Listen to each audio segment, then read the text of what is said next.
Hey guys, welcome back to the channel. This is story about what if Naruto has Tsunade's strength part 1. Before I start, please do support for more amazing content and comments for part 2. Do consider to subscribe my channel and share my video to your friends and check out the description as well. Let's start the video. The last memory Naruto had before blacking out was the sound of his scream echoing around him as Kakashi-sensei opened the missing Nin's throat.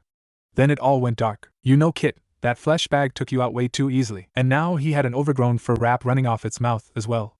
Today was just getting better and better, wasn't it? Shut it, Baka Fox. Not like you were helping any. Seriously, Kit, your physical skills are pretty pathetic. Really. Even though all Naruto could see was the glowing eyes, he could actually feel the sneer in its voice. I mean, your chakra control's finally approaching tolerable, and on a good day you can pass for average in brains. But physically? Big words from the fur ball in the cage.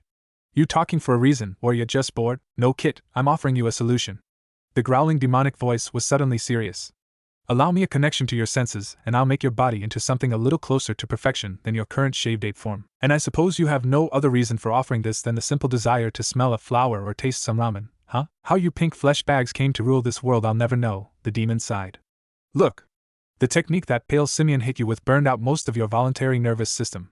If you wish to be able to move again, I suggest you take my offer. I am not going to be stuck in an immobile yellow-headed monkey boy, understand?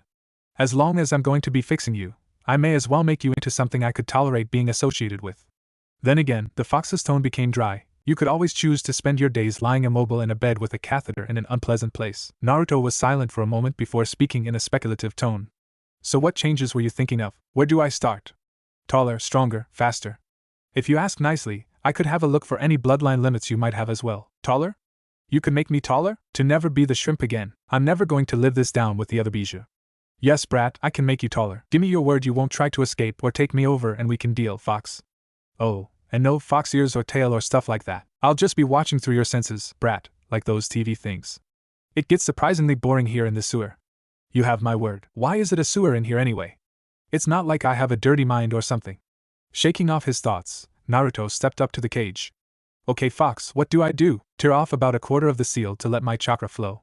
Then hang on to your arse. Forcing down some final misgivings, the blonde took the seal in hand. Erosenin had told him that demons had to keep their word once it was given, as the Kyuubi had. Picturing a life spent limp on a hospital bed, Naruto made his decision. The benefits outweighed the risks. Taking a deep breath, he tore the seal. Like a luminous fog, the red chakra flooded out of the cage, twining about his limbs and surging through the halls of his mind as the Kyuubi began a running dialogue. Hold on, Gaki, this is going to hurt. Let's see now, start with the bones first. Correct the calcium deficiency and properly heal all those old fractures. Stimulate lateral bone growth. The fox had been right, it did indeed hurt. The funny thing was, though, it hurt far less than he had expected. More an all-over migraine than the burning agony the fox had implied. Sharpen up the eyesight, can't have my container needing glasses. After all, tune up the lungs and metabolism. The crap you eat, it's amazing you made it past 3 feet. Boost the other senses. Those Inuzuka think they're the best.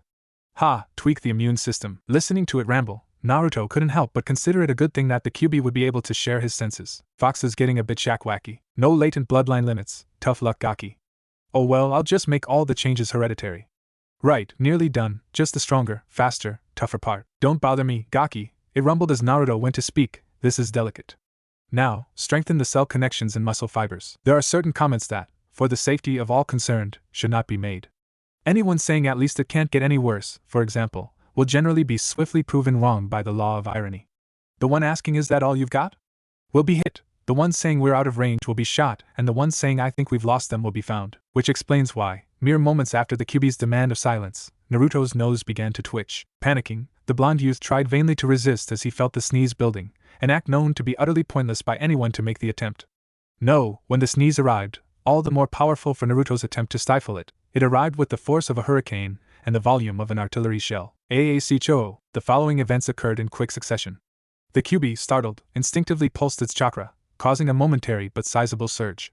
The surge, itself sufficient chakra to create a good 7,000 shadow clones, flooded down the linkage and amplified the strengthening pattern already there, the sudden neural feedback in turn causing Naruto to howl in pain before collapsing, stunned, onto the submerged floor. Whoops, Naruto wasn't sure how long-eared, nine-tailed, demonic fox the size of a warehouse could actually sound sheepish, but the Kyuubi was making a decent attempt. What did you do, Baka Fox? He hissed through teeth clenched in residual pain. When I sneezed I start led mean to putomic chakrang to making it stronger. Naruto was glad for his clearing head as he parsed the sentence. his lips moving as he extracted the QB's meaning. So, you made me stronger than you meant to? A lot stronger? At the QB's air, yes, but the blonde youth clambered to his feet with a groan and headed excitedly for the exit. Cool, I'm strong now. Can't wait to test it. It's the big passageway to get back to waking, right? Oi, Gaki. You're stronger, but your control's shot to hell. You might. So I'll train a bit, breezed Naruto as he left his subconscious and a quietly fuming QB behind. It's just some extra strength, after all. Ja, as the blonde's voice and presence faded, the QB growled softly. How the hell did that Gaki survive this long? Oh, I just know I'm going to get a headache from this. With a rumbling sigh, the vast vulpine made itself comfortable in the cage and concentrated on the sensations of the link as Naruto woke up. The first thing Naruto became aware of as he awoke was the lack of pain. In face, he would almost go so far as to say, I feel really good. Never been able to say that after an injury before. It was true, though. All the minor aches, pains and twinges that Naruto had come to regard as a fact of life were gone, their very absence providing tremendous pleasure. And the sensations. Even before he opened his eyes, Naruto could tell he was in a hospital, slight smell of disinfectant, that the room was otherwise unoccupied, no other human traces of smell or sound, and that it was morning, sound of bird calls and smell of coffee and toast.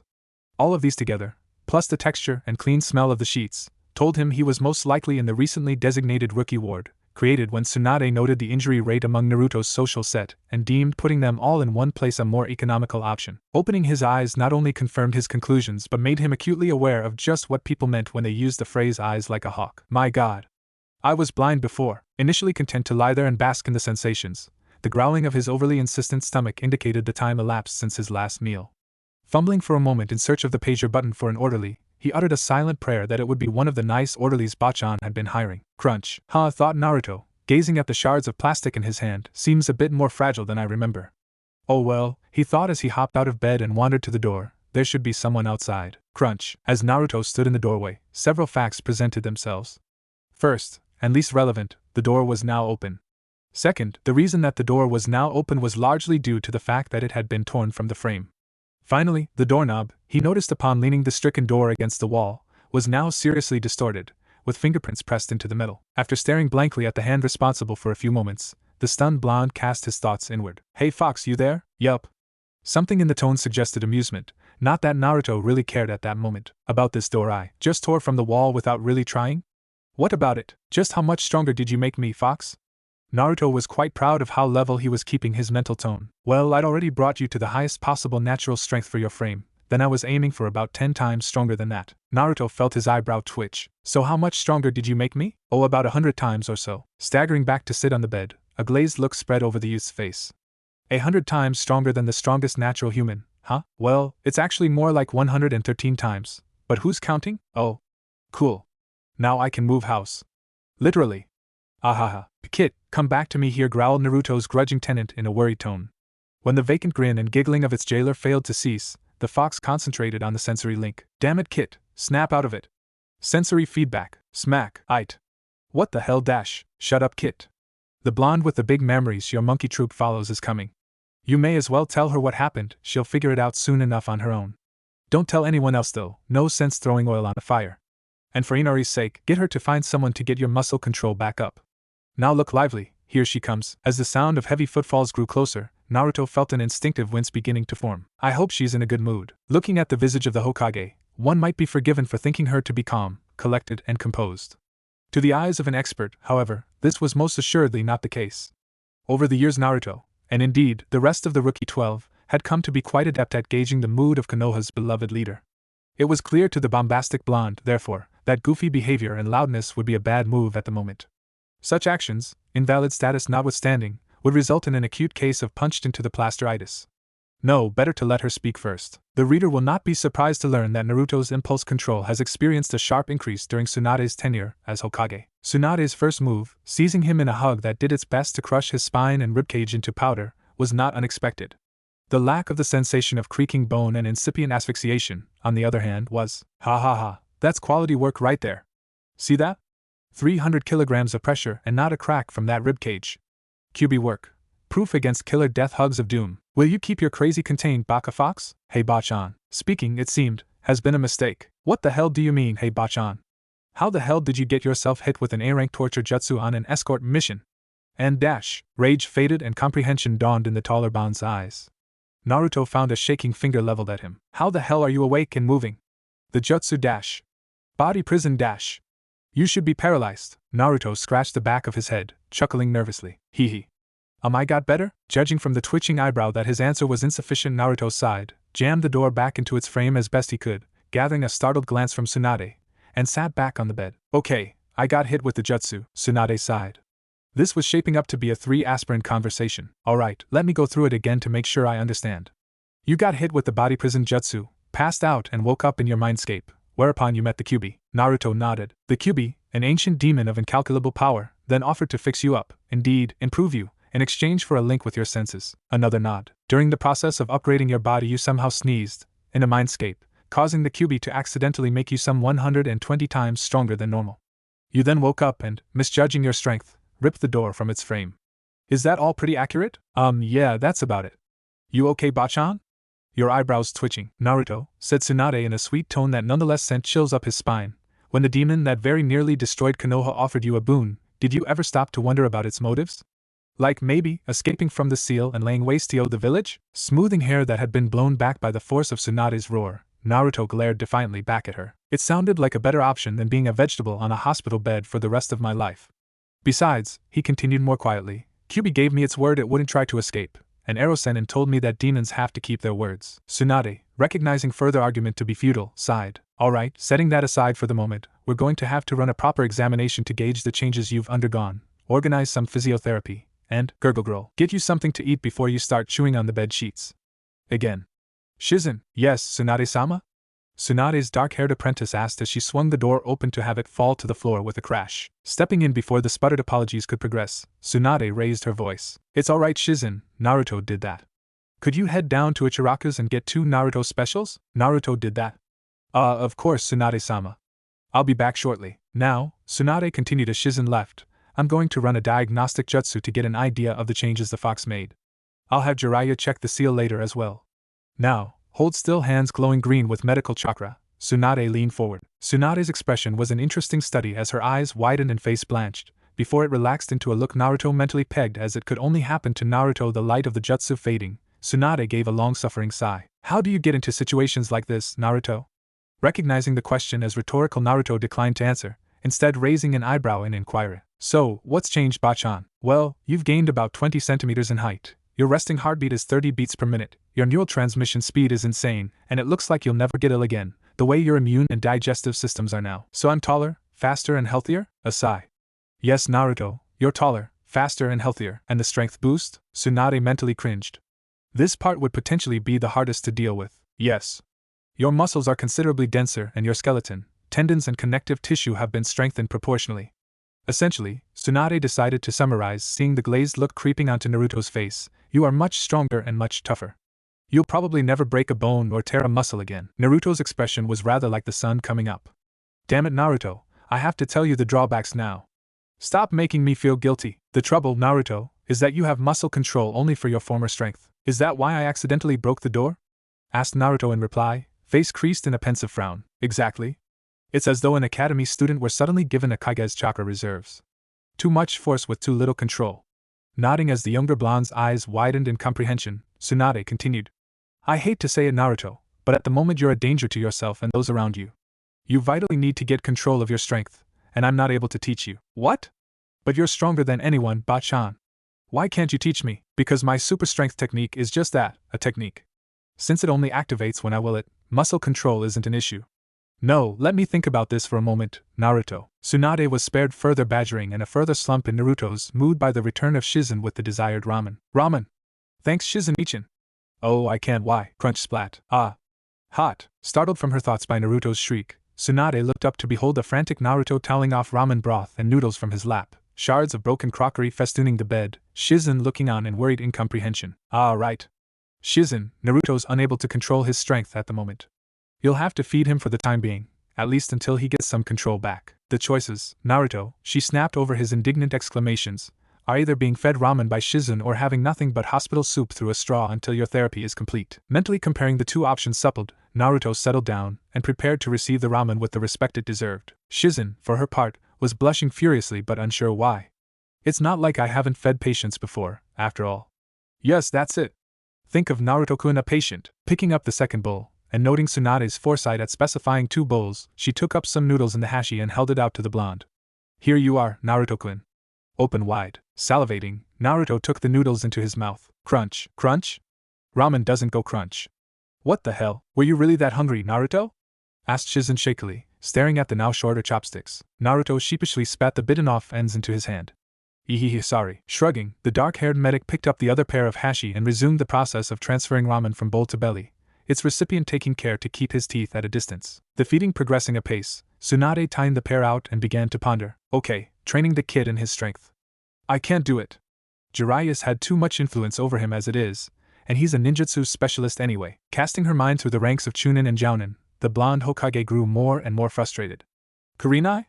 No. Kakashi? No. Asuma? Maybe, but I'd never get him to agree, lazy bum. Ibiki?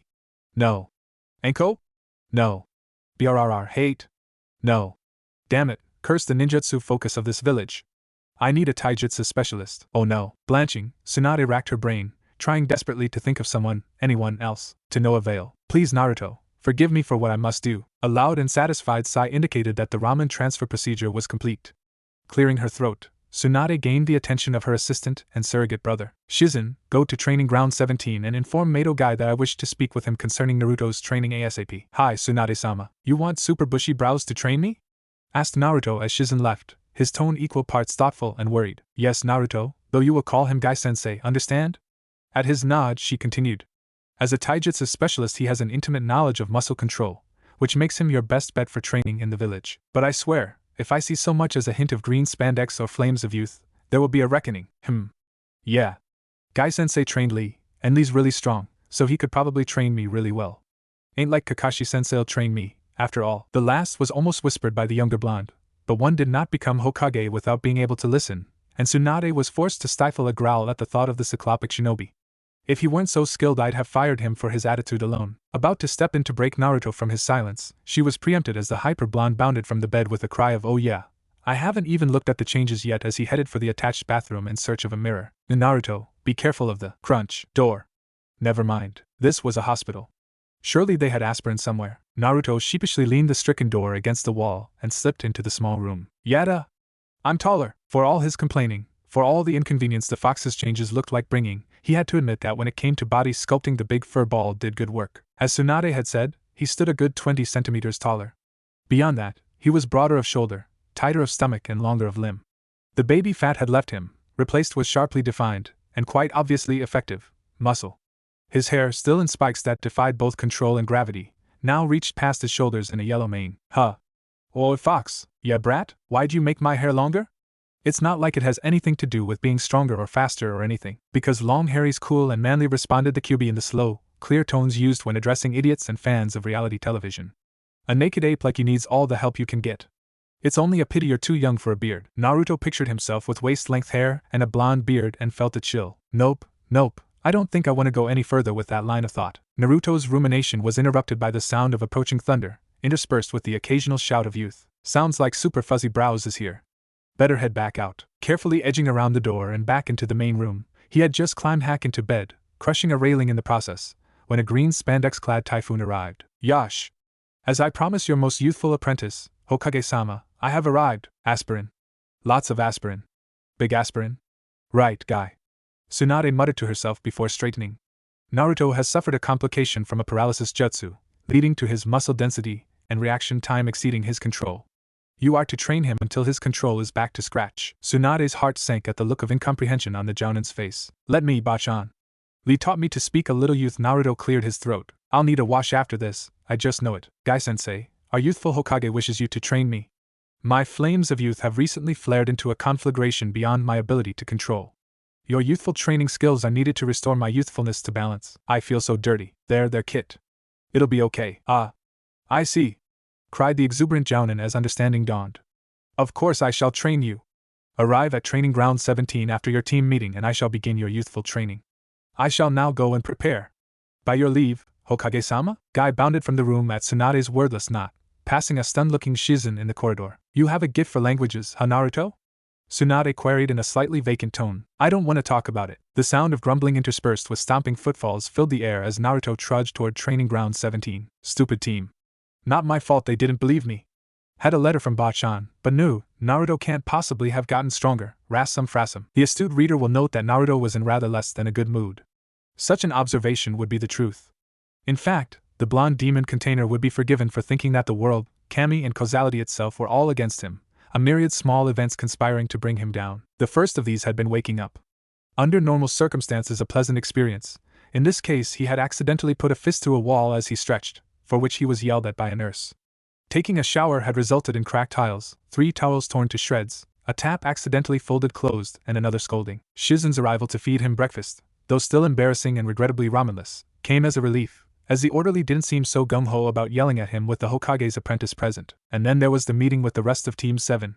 Managing to dress, with a little help from Shizen, and make it to their meeting place with only minor breakages, mostly doors and wall panels, he had received rather less than a warm welcome. Hey guys, you're late, baka, snapped Sakura, apparently displeased that her Sasuke ogling had been disturbed. I was in the hospital, Sakura-chan, he said slowly. I got hurt, remember? Wow, what fellow feeling for a teammate, he thought sarcastically. Can't have been too bad, Dobe, you're moving now. What's with the hair anyway? Sasuke spoke, cocking an eyebrow at Naruto's new ponytail. See? See? Long hair gets you noticed. What did I tell you? It's a side effect of the jutsu team. Jealous? Hardly, muttered the Uchiha with a slight smirk. It makes you look fruity. What? That's it. Let me at him. I'm gonna go all foxfire on his gloomy arse. Tuning out the enraged ranting of his tenant, Naruto was about to respond with a barb of his own when a puff of smoke heralded the arrival of Kakashi. Yo, you're late. Wow, deja vu, thought Naruto as Sakura's voice rose. Yeah, sorry, but I got caught up in a discussion on the nature of existence and lost track of time. Liar! As with the first yell, Sakura's voice again rose alone, prompting Kakashi's brow to furl in curiosity.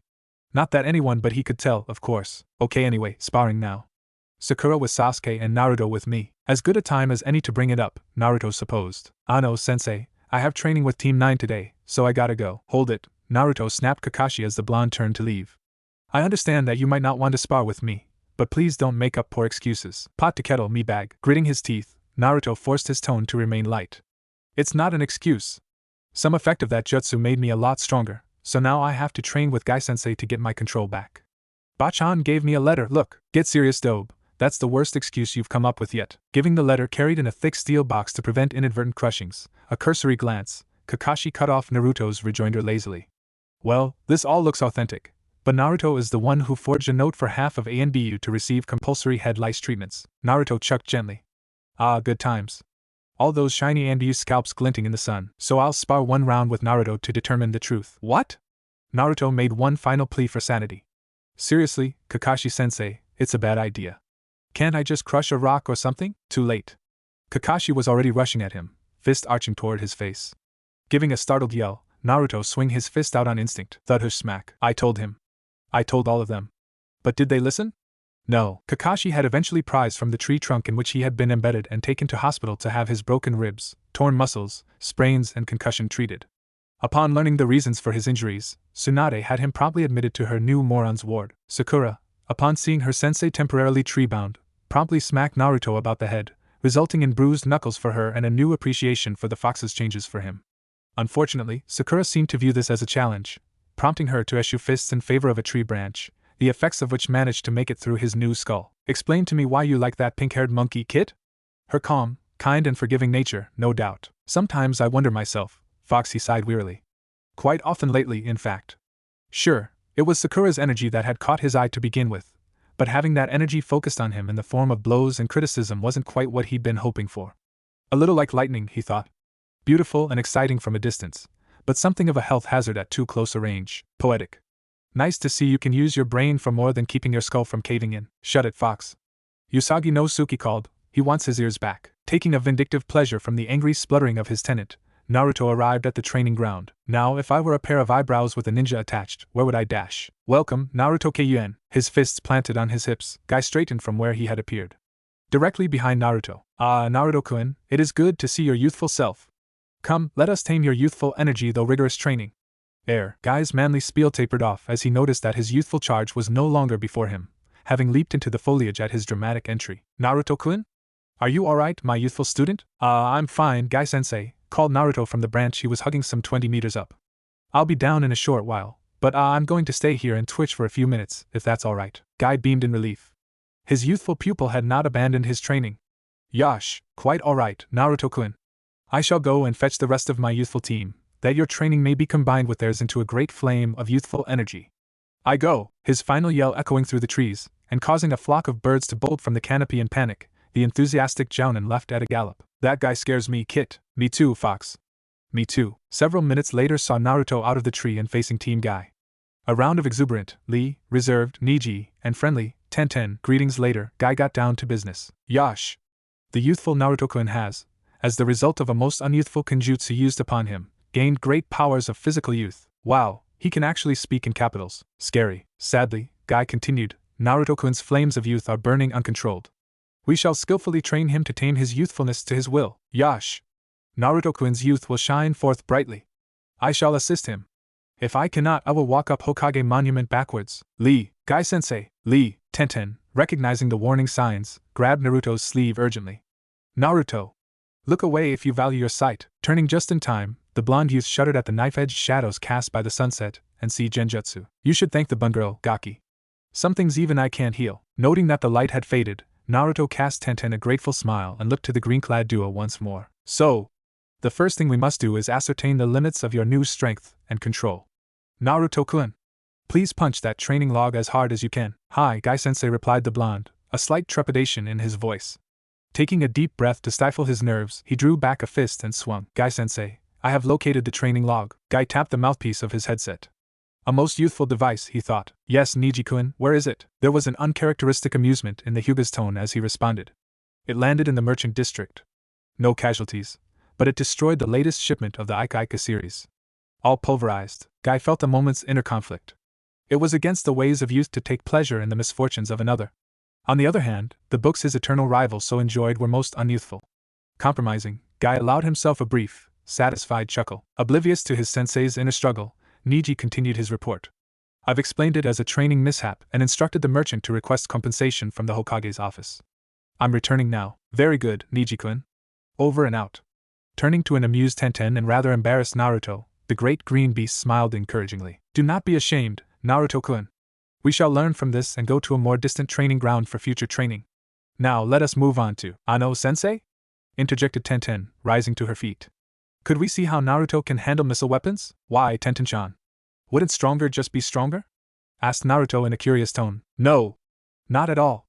Tenten was suddenly in his face and speaking rapidly. Stronger fast-twitch muscles allow a greater throwing strength, which in turn allows a higher velocity and flatter trajectory from the weapon, leading to higher damage potential and a longer range. It's not the same at all. A bead of nervous sweat rolled down the blonde's face in the silence that followed. Okay, I think I'll see how Kunai works out. She was twinkling, Gaki. During that weapons rant she was twinkling. Hold me, there, Fox. You're safe now. I'll throw the kunai and the nice weapon girl will calm down. Promise? Taking aim, and making sure that the target was one of the thicker logs available, the blonde powerhouse drew back his arm and whipped the kunai down. Whip thunk thunk thunk thunk crack. Okay. The kunai went through the post dash, and the tree behind it, and the two trees behind that dash, and embedded itself up to the ring in a granite boulder. Ah, Naruto sighed. And in the process cut a good 10 centimeters off of Neji's hair, as he was coming back from finding the first log. Great, I'm gonna be paying for that one later, I just know it. You dash. Kunai dash. Hair dash. Okay Neji, just calm. As the rest of Team Guy worked to calm a certain shell-shocked Hyuga, with a distinct lack of success, if the continued horrified squawks were any indication, Guy strode over to Naruto. Upon observing your youthful demonstrations, I think in the future we shall avoid any further striking or throwing. No, he said as he cast a measuring look at the boy, I have an excellent course of training for you. Yash. Let us begin. In the end, Neji was fed a youthful calming tablet when his nervous twitching showed no signs of fading, resulting in the unusual sight of a mellow, cheerful Hyuga. I hope it wears off soon, thought the blonde as he caught another of the steel spheres flicked at him by Guy. That toothy grin looks really creepy on him. Concentrate, Naruto-kun. Grench. Naruto sighed as he dropped the distorted lump of steel to rest with the others around his feet. Maintain your youthful concentration, Naruto-kun. Your mind must rule your muscles. Hi, sensei. He replied, another ball smacking into his hand. He had to admit, under all the eccentricities Mato Guy was good at what he did.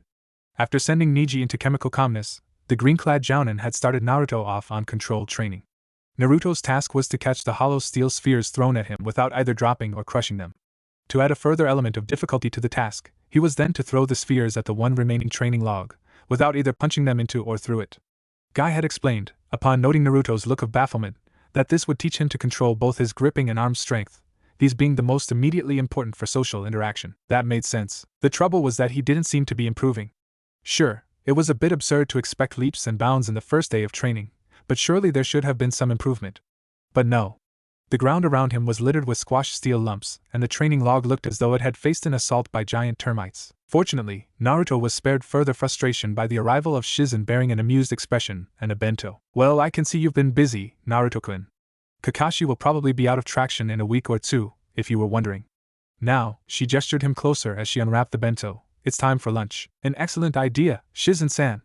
Come, my cute students, let us revive our flames of youth with healthy nutrition. Naruto, grumbling slightly about looking forward to being able to feed myself again, seated himself next to Shizen and looked disappointedly at the sushi, rice and omelette the lunchbox held. No, said Shizen firmly as he went to speak, it's not ramen. Yes, I know you prefer ramen. No, you may not have any, and because you need to eat better to be healthy, that's why. What? The dark-haired medicine asked defensively to the astonished stares. Guy nervously coughed into his hand. Oh, nothing, Shizen-san, nothing. A moment of silence overtook the group, broken only by Neji's occasional whimper over how damn good his rice and pickles were. For all his intended protests about the lack of ramen-y goodness, Naruto found that he was enjoying this lunch. The food was quite good and the weather was nice and all, but, he thought, it was the company that really made the scene. Eating with Team 7 was usually tense, dull, exhausting, or a mixture of all three, depending on the circumstances. And that was when Team 7 ate together. The more common routine was for Kakashi to disappear, most likely to read his orange book, Sasuke to stalk off to brood, or eat, or brood and eat, Sakura to follow him, and Naruto to eventually wander to Ichiraku's. Not, on the whole, overly enjoyable. In many ways, Team Guy couldn't be more different. Not only did they eat together almost every day, Guy claimed it to be youthful, apparently, but they talked. Granted, Neji's loquaciousness may have been an after effect of the calming tablet, and Tenten's topic of choice involved the words sharp, edge, and stabbing with disturbing frequency. And with Guy and Lee it was more a matter of reminding them to stop talking. But still, lost in his musings, Naruto missed the curious look appearing on Tenten's face until she spoke, waving a kunai for attention. Hey Naruto, why is Shizen-san feeding you? About to answer, Naruto was preempted by Lee, who, having put 2 and 2 together, got 5. Yash! Naruto-kun! Your flames of youth have led you to romance with the beautiful Shizen-san. Well done, my rival! I must now double my efforts to get Sakura-chan to notice me. The couple in question stiffened, stared at each other, blushed and leaped to their feet with simultaneous shouts of "It's not like that. Naruto-kun is strong enough that he tends to crush bowls and break utensils, so it's my job to help him eat until his control develops more." Shizen continued, calming down a little. Tenten looked startled for a moment, then thoughtful. Huh. I never thought about it like that. I guess you can be too strong. Again a silence overtook the group, each member lost in their own thoughts, apart from Neji, who was lost in a pleasant daydream of kitten world. Plans were made, decisions reached, and, in one case, mental schematics drawn up. Inevitably, though, the meal ended and the silence broke as Guy, having stowed his lunch supplies somewhere, leaped to his feet. Yash! Our youthful flames have been stoked, our bodies rested, and now we may train again. Rise, my youthful students! Rewrapping the bento and patting back into place, hair blown loose during Guy's youthful yelling, Shizen stood and looked at Naruto with a smile. Well, I'll be going now. Oh yes, Tsunade-sama wants to see you and Guy-sen for a progress report after you finish up here, so don't be late. Any? Okay, Shizen-nichan/Yash. As Shizen walked off, stared after by a slightly flushed Neji, the great green beast faced Naruto, exuberant manner abruptly gone. Now, Naruto-kun, we will begin taijutsu training. For one to truly master a taijutsu style, one must learn and develop muscle memory and control. The more subtle the style, the less dependent it is on brute force, the more control and precision is required to utilize it. It is this requirement that makes such styles ideal for our purposes. Do you understand? Naruto nodded slowly, slightly apprehensive at the changed demeanor of his sensei. Like, hitting a big target hard is pretty easy, but it's harder to hit a small target with the same force? You'd normally have to slow the strike down to make it easier to hit? Guy smiled approvingly. Essentially, yes. The essential difference between soft styles, such as the Hyuga's Juken, and hard styles, my Goken being a prime example, is in the degree of precision required. The targets for kicks, punches and the like are by necessity broad, while the tenketsu targeted in Juken are very small, demanding greater precision to hit but not reliant on physical strength, and thus more suited to those of a less muscular build. By teaching you a soft style, Naruto-kun, We will be training you to apply strength worthy of the Goken with the precision of the Juken. Guy grinned at the wide-eyed expression on the face of his newest student. It seems he's realized the implications of that. I like this lad. Now, he continued, of all the styles I know, there are only a few suited to your needs. If you will create perhaps a dozen shadow clones, I will demonstrate and explain those styles I have mastered, and we will move from there. Now, let us begin. Although freaky and unexpected, Naruto was forced to admit that serious Guy knew his stuff.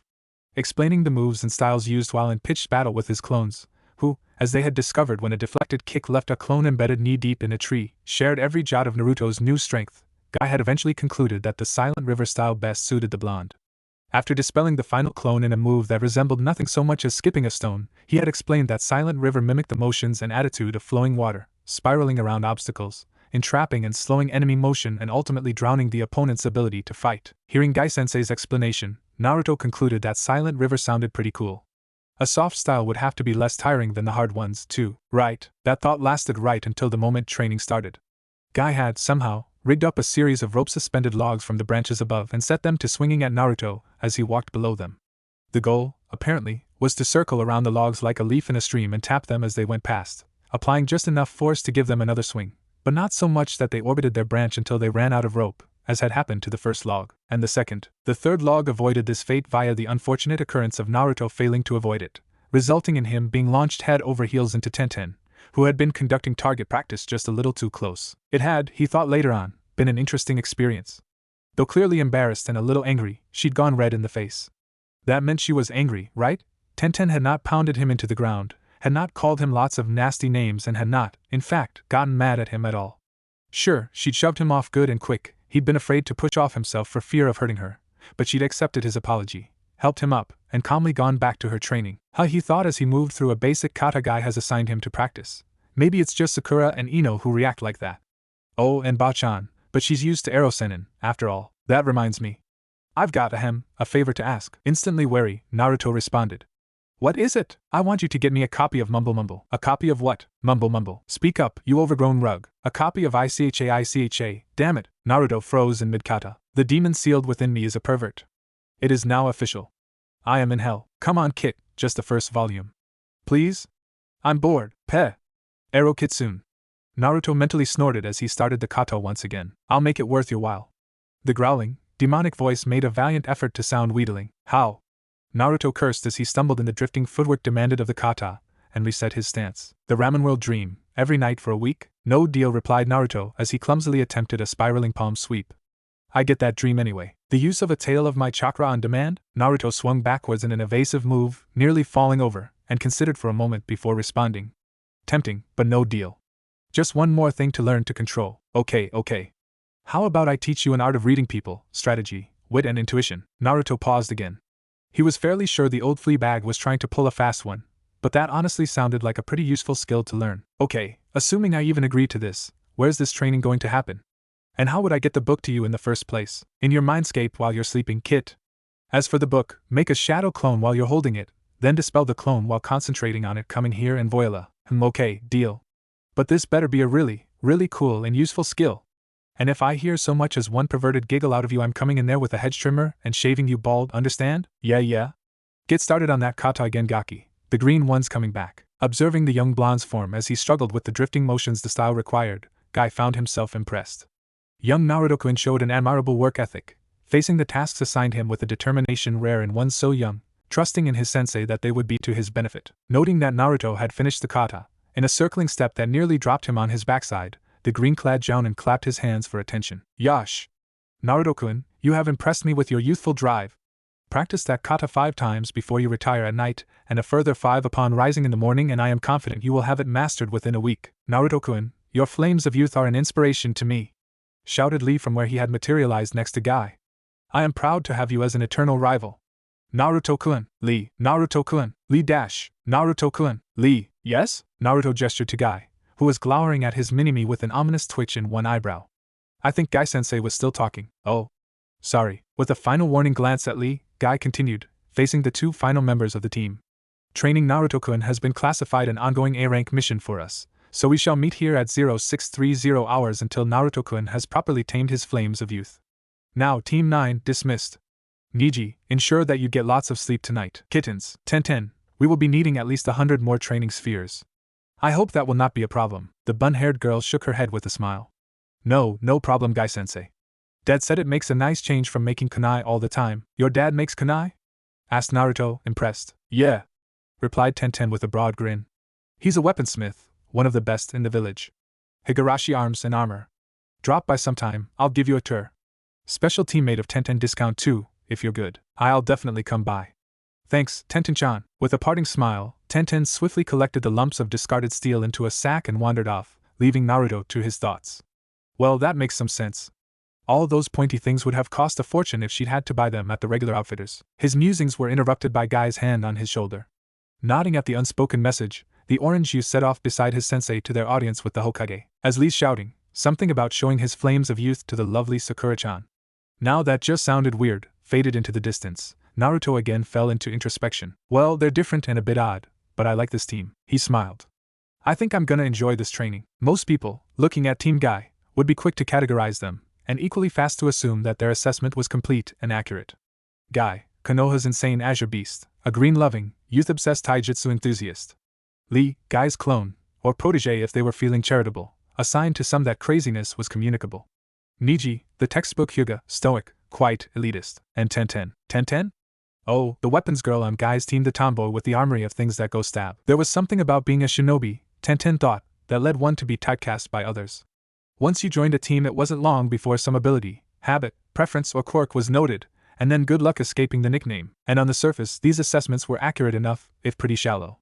But in a village that exhorted its citizens to look underneath the underneath, they ignored so much as to be virtually useless. Guy-sensei, for example, and unbeknownst to most of Konoha, could play Go with an expertise rivaling the Nara, and would commit moderate acts of mayhem in exchange for a well-cooked berry tart. Lee, while certainly as youthful as his sensei, had an absolute passion for horror movies of all things, that on the one, and only one, time Tenten had accompanied him had sent her shrieking in the first 10 minutes. It had been 3 weeks before she could sleep with the lights off again. Neji, while typically a poster child for the Stoics and president of Emotions Anonymous, went absolutely gooey when presented with any kind of baby animal, kittens, as they had discovered with the help of the calming tablet, in particular.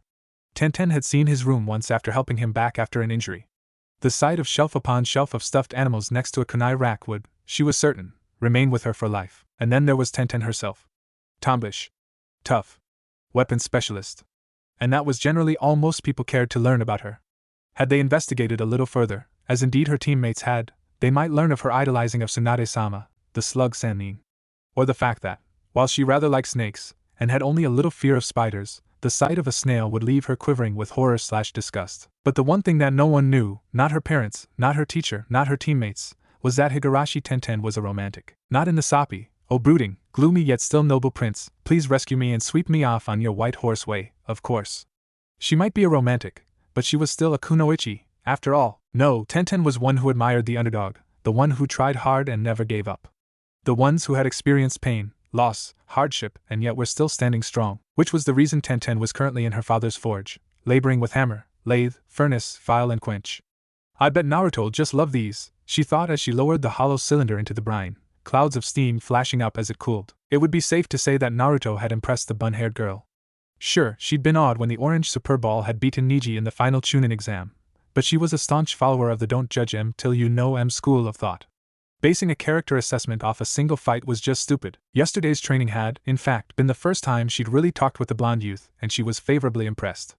No doubt most would expect her to be making squee noises at the thought of his throwing the kunai through the trees, and yes, she was a little giddy at the thought, but it wasn't like she was addicted to weapons or anything. Weapons, with their lovely shape and satisfying heft and pretty play of light on their well-honed edges and, ahem. No, what had impressed her had been brought home at lunch. The boy had needed help just to eat. Fingers that could crush a kunai and yet couldn't handle hashi. It would have been all too easy, she thought, for Naruto to have fallen into a brooding sulk over the changes. Hell, she wasn't sure she'd have really blamed him if he had either. Imagine not being able to touch for fear of destroying the object in question. But somehow, the blonde dynamo was still there, still cheerful and facing Guy-sensei's training head-on. It was that aspect of his character that Tenten admired. Anyone who could face a challenge like that and stay smiling was strong. And Tenten liked that. Still, Naruto could probably use some encouragement.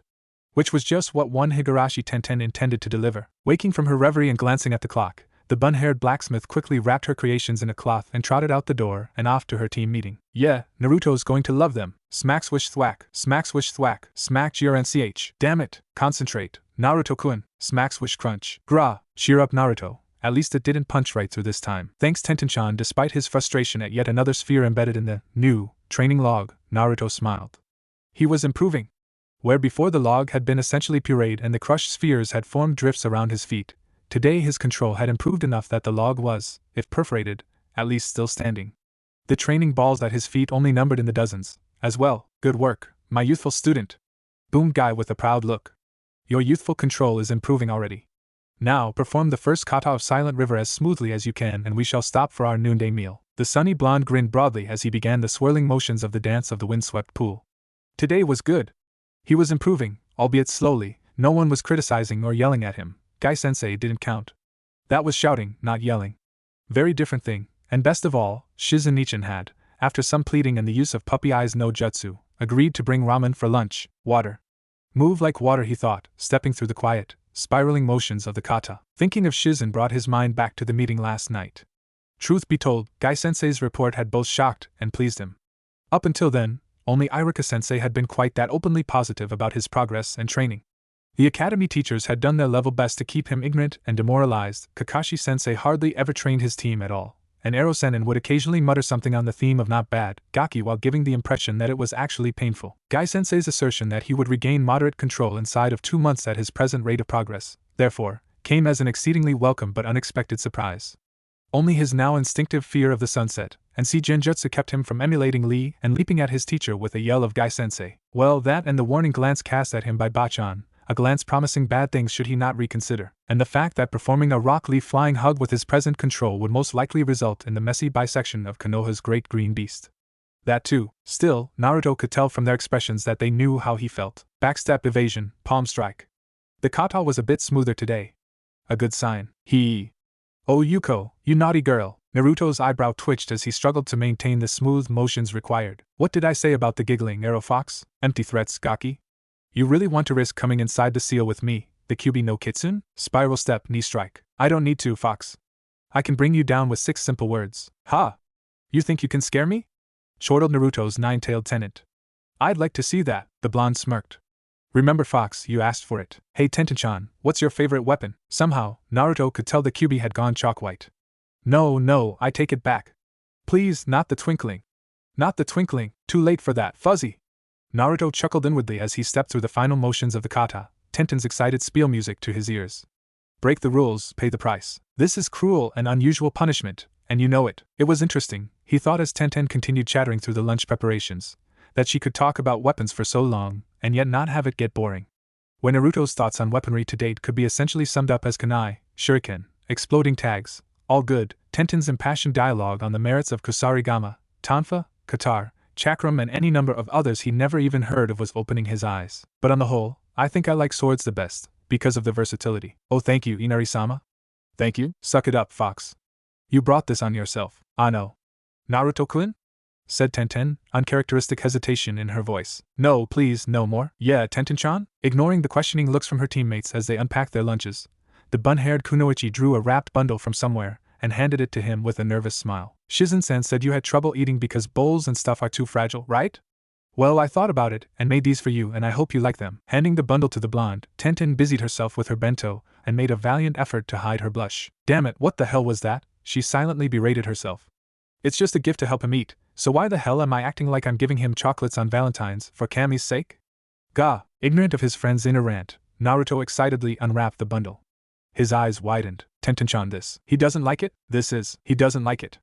Good going, Tenten, nice dash. Awesome, huh? As Tenten whipped her head up, she was nearly blinded by the happiness in Naruto's smile as he hugged the metal bowl, cup and hashi set to his chest. Why you like them? This time it was Naruto who looked incredulous. Like them? Are you kidding? This is the greatest gift I've ever gotten. You're the best, Ten-chan. Yash. Tenten-chan, your skill at gift-giving proves your flames of youth to be blazing forth. Well done, my youthful student. If Naruto's smile had been bright, the glare from Guy's teeth as he assumed the nice guy pose was like a solar prominence. Yes, yelled Lee in support. I must strive to be as considerate and generous as Tenten-chan. If I cannot, I will write 1,000 original greeting card messages with my feet. Lee, Guy-sensei, Lee, Guy-sensei, duck and cover Gaki. It was a testament to how much the blonde liked the gift that he continued rhapsodizing even as he averted his gaze from the youthful scene. The bowl, cup and hashi were a brushed silver gray in appearance, and, he discovered with a very tentative test squeeze, possessed of considerable tensile strength. Upon closer inspection, they even had the Uzumaki spiral engraved on the bottom. How cool was that? And so it was that Shizen arrived at the training ground to see an ecstatic Naruto, a blushing Tenten and Neji, Lee and Guy hiding smirks. Would someone like to fill me in on recent events? I get the feeling something interesting has happened. Oh. Tenchan made me this awesome bowl and cup and hashi set, Shizen-ichin. Now I don't have to worry about breaking bowls or biting through chopsticks anymore, so I can feed myself. Isn't that awesome? Tenchan's the best. Smiling through a sudden and inexplicable stab of jealousy, Shizen sat down and produced the promised 2 bowls of ramen. Yes, that's wonderful, Naruto-kun. We should probably still have me feed you today, though. There could be some hidden weaknesses in the metal, and you wouldn't want the ramen to go to waste, would you? Hidden weaknesses? Growled Tenten, not noticing the male members of her team edging away as the implied criticism of her work broke her from her blushes. There are no weaknesses in my work, thank you. Those are high-tensile ferric titanium alloy. They can take Naruto-kun's strength easily. Tell her, Naruto. Yes, tell us, Naruto-kun. Naruto, his expression not unlike that of a rabbit facing an oncoming katan jutsu, thought faster than he ever had before. Hurry up, Gaki, this looks bad. How about Shizen-ichin feeds me the first bowl, just in case, and I use Tenchan's gift for the second to see how I do. I still have a lot of control to work on, after all. A pair of slightly grudging agreements led to the welcome but slightly nerve-wracking experience of being fed ramen with a hostile audience. Soon, though not as quickly as the blonde would have liked, the first bowl was empty, and the moment of truth had arrived. Never in the history of Konoha had a bowl of soon-to-be-eaten ramen generated such rapt attention. The hashi descended into the broth, Naruto's face a study in concentration, and rose bearing a swirl of noodles before an involuntary twitch of the fingers sheared them apart. Damn it! Okay, try again. Again the hashi fell and again they rose bearing their precious cargo. Higher. Higher. The watchers released a breath they hadn't known they'd been holding as the noodles reached their destination. The tension resumed, however, as Naruto went for the second bite. This tastes even better than usual, he thought. Wonder if Tsuchiyajisan's trying a new dashi recipe or something. Or maybe you're finally eating slow enough to actually taste it, brat. About to snap back a rejoinder at the vulpine annoyance, he paused and thought. Hey, that actually makes sense. Of course it does. When have I ever steered you wrong? Snapped the Kyuubi in an offended tone. Oops, shut up. Noting from the musical tink of metal hashi on the bottom of the bowl that he had continued eating right through his inner dialogue, he neatly placed the sticks aside and took the bowl in 2 hands. Right, time for the final test. His audience once more held their breath as he raised it to his mouth, the remaining broth to consume. The watchers held their breath once more. This was it. This was the moment of make or break. Would the bowl bend? Crack? Break? Would there be tooth marks on the rim? Or would Tenten's workmanship win the day? Largely oblivious, Naruto marveled at what was rapidly becoming his favorite possession ever. Apart from a faint groan when he picked it up, the bowl showed no signs of strain at all. Swallowing the last of the pungent broth, Hi-no Kuni's premier ramen lover and slightly unwilling powerhouse lowered the bowl with a satisfied sigh. Oh man, I needed that. It tasted so good too. His joyful chatter trailed off as he noticed the recumbent figures, his audience having collapsed from the release of tension. Ano, are you guys okay? We're fine, reassured Tenten as she dragged herself upright once again. Just a little tired. So, she continued hopefully, how'd the bowl work for you? Naruto's smile broadened. Oh, it's awesome, Tenchan. It creaked a little at first, but that just means I can work on my control while I eat. Seriously, this is the best gift ever. What a youthful training concept, Naruto-kun. Controlling hand and finger strength through eating delicate foods in fragile vessels. Such youthful insight.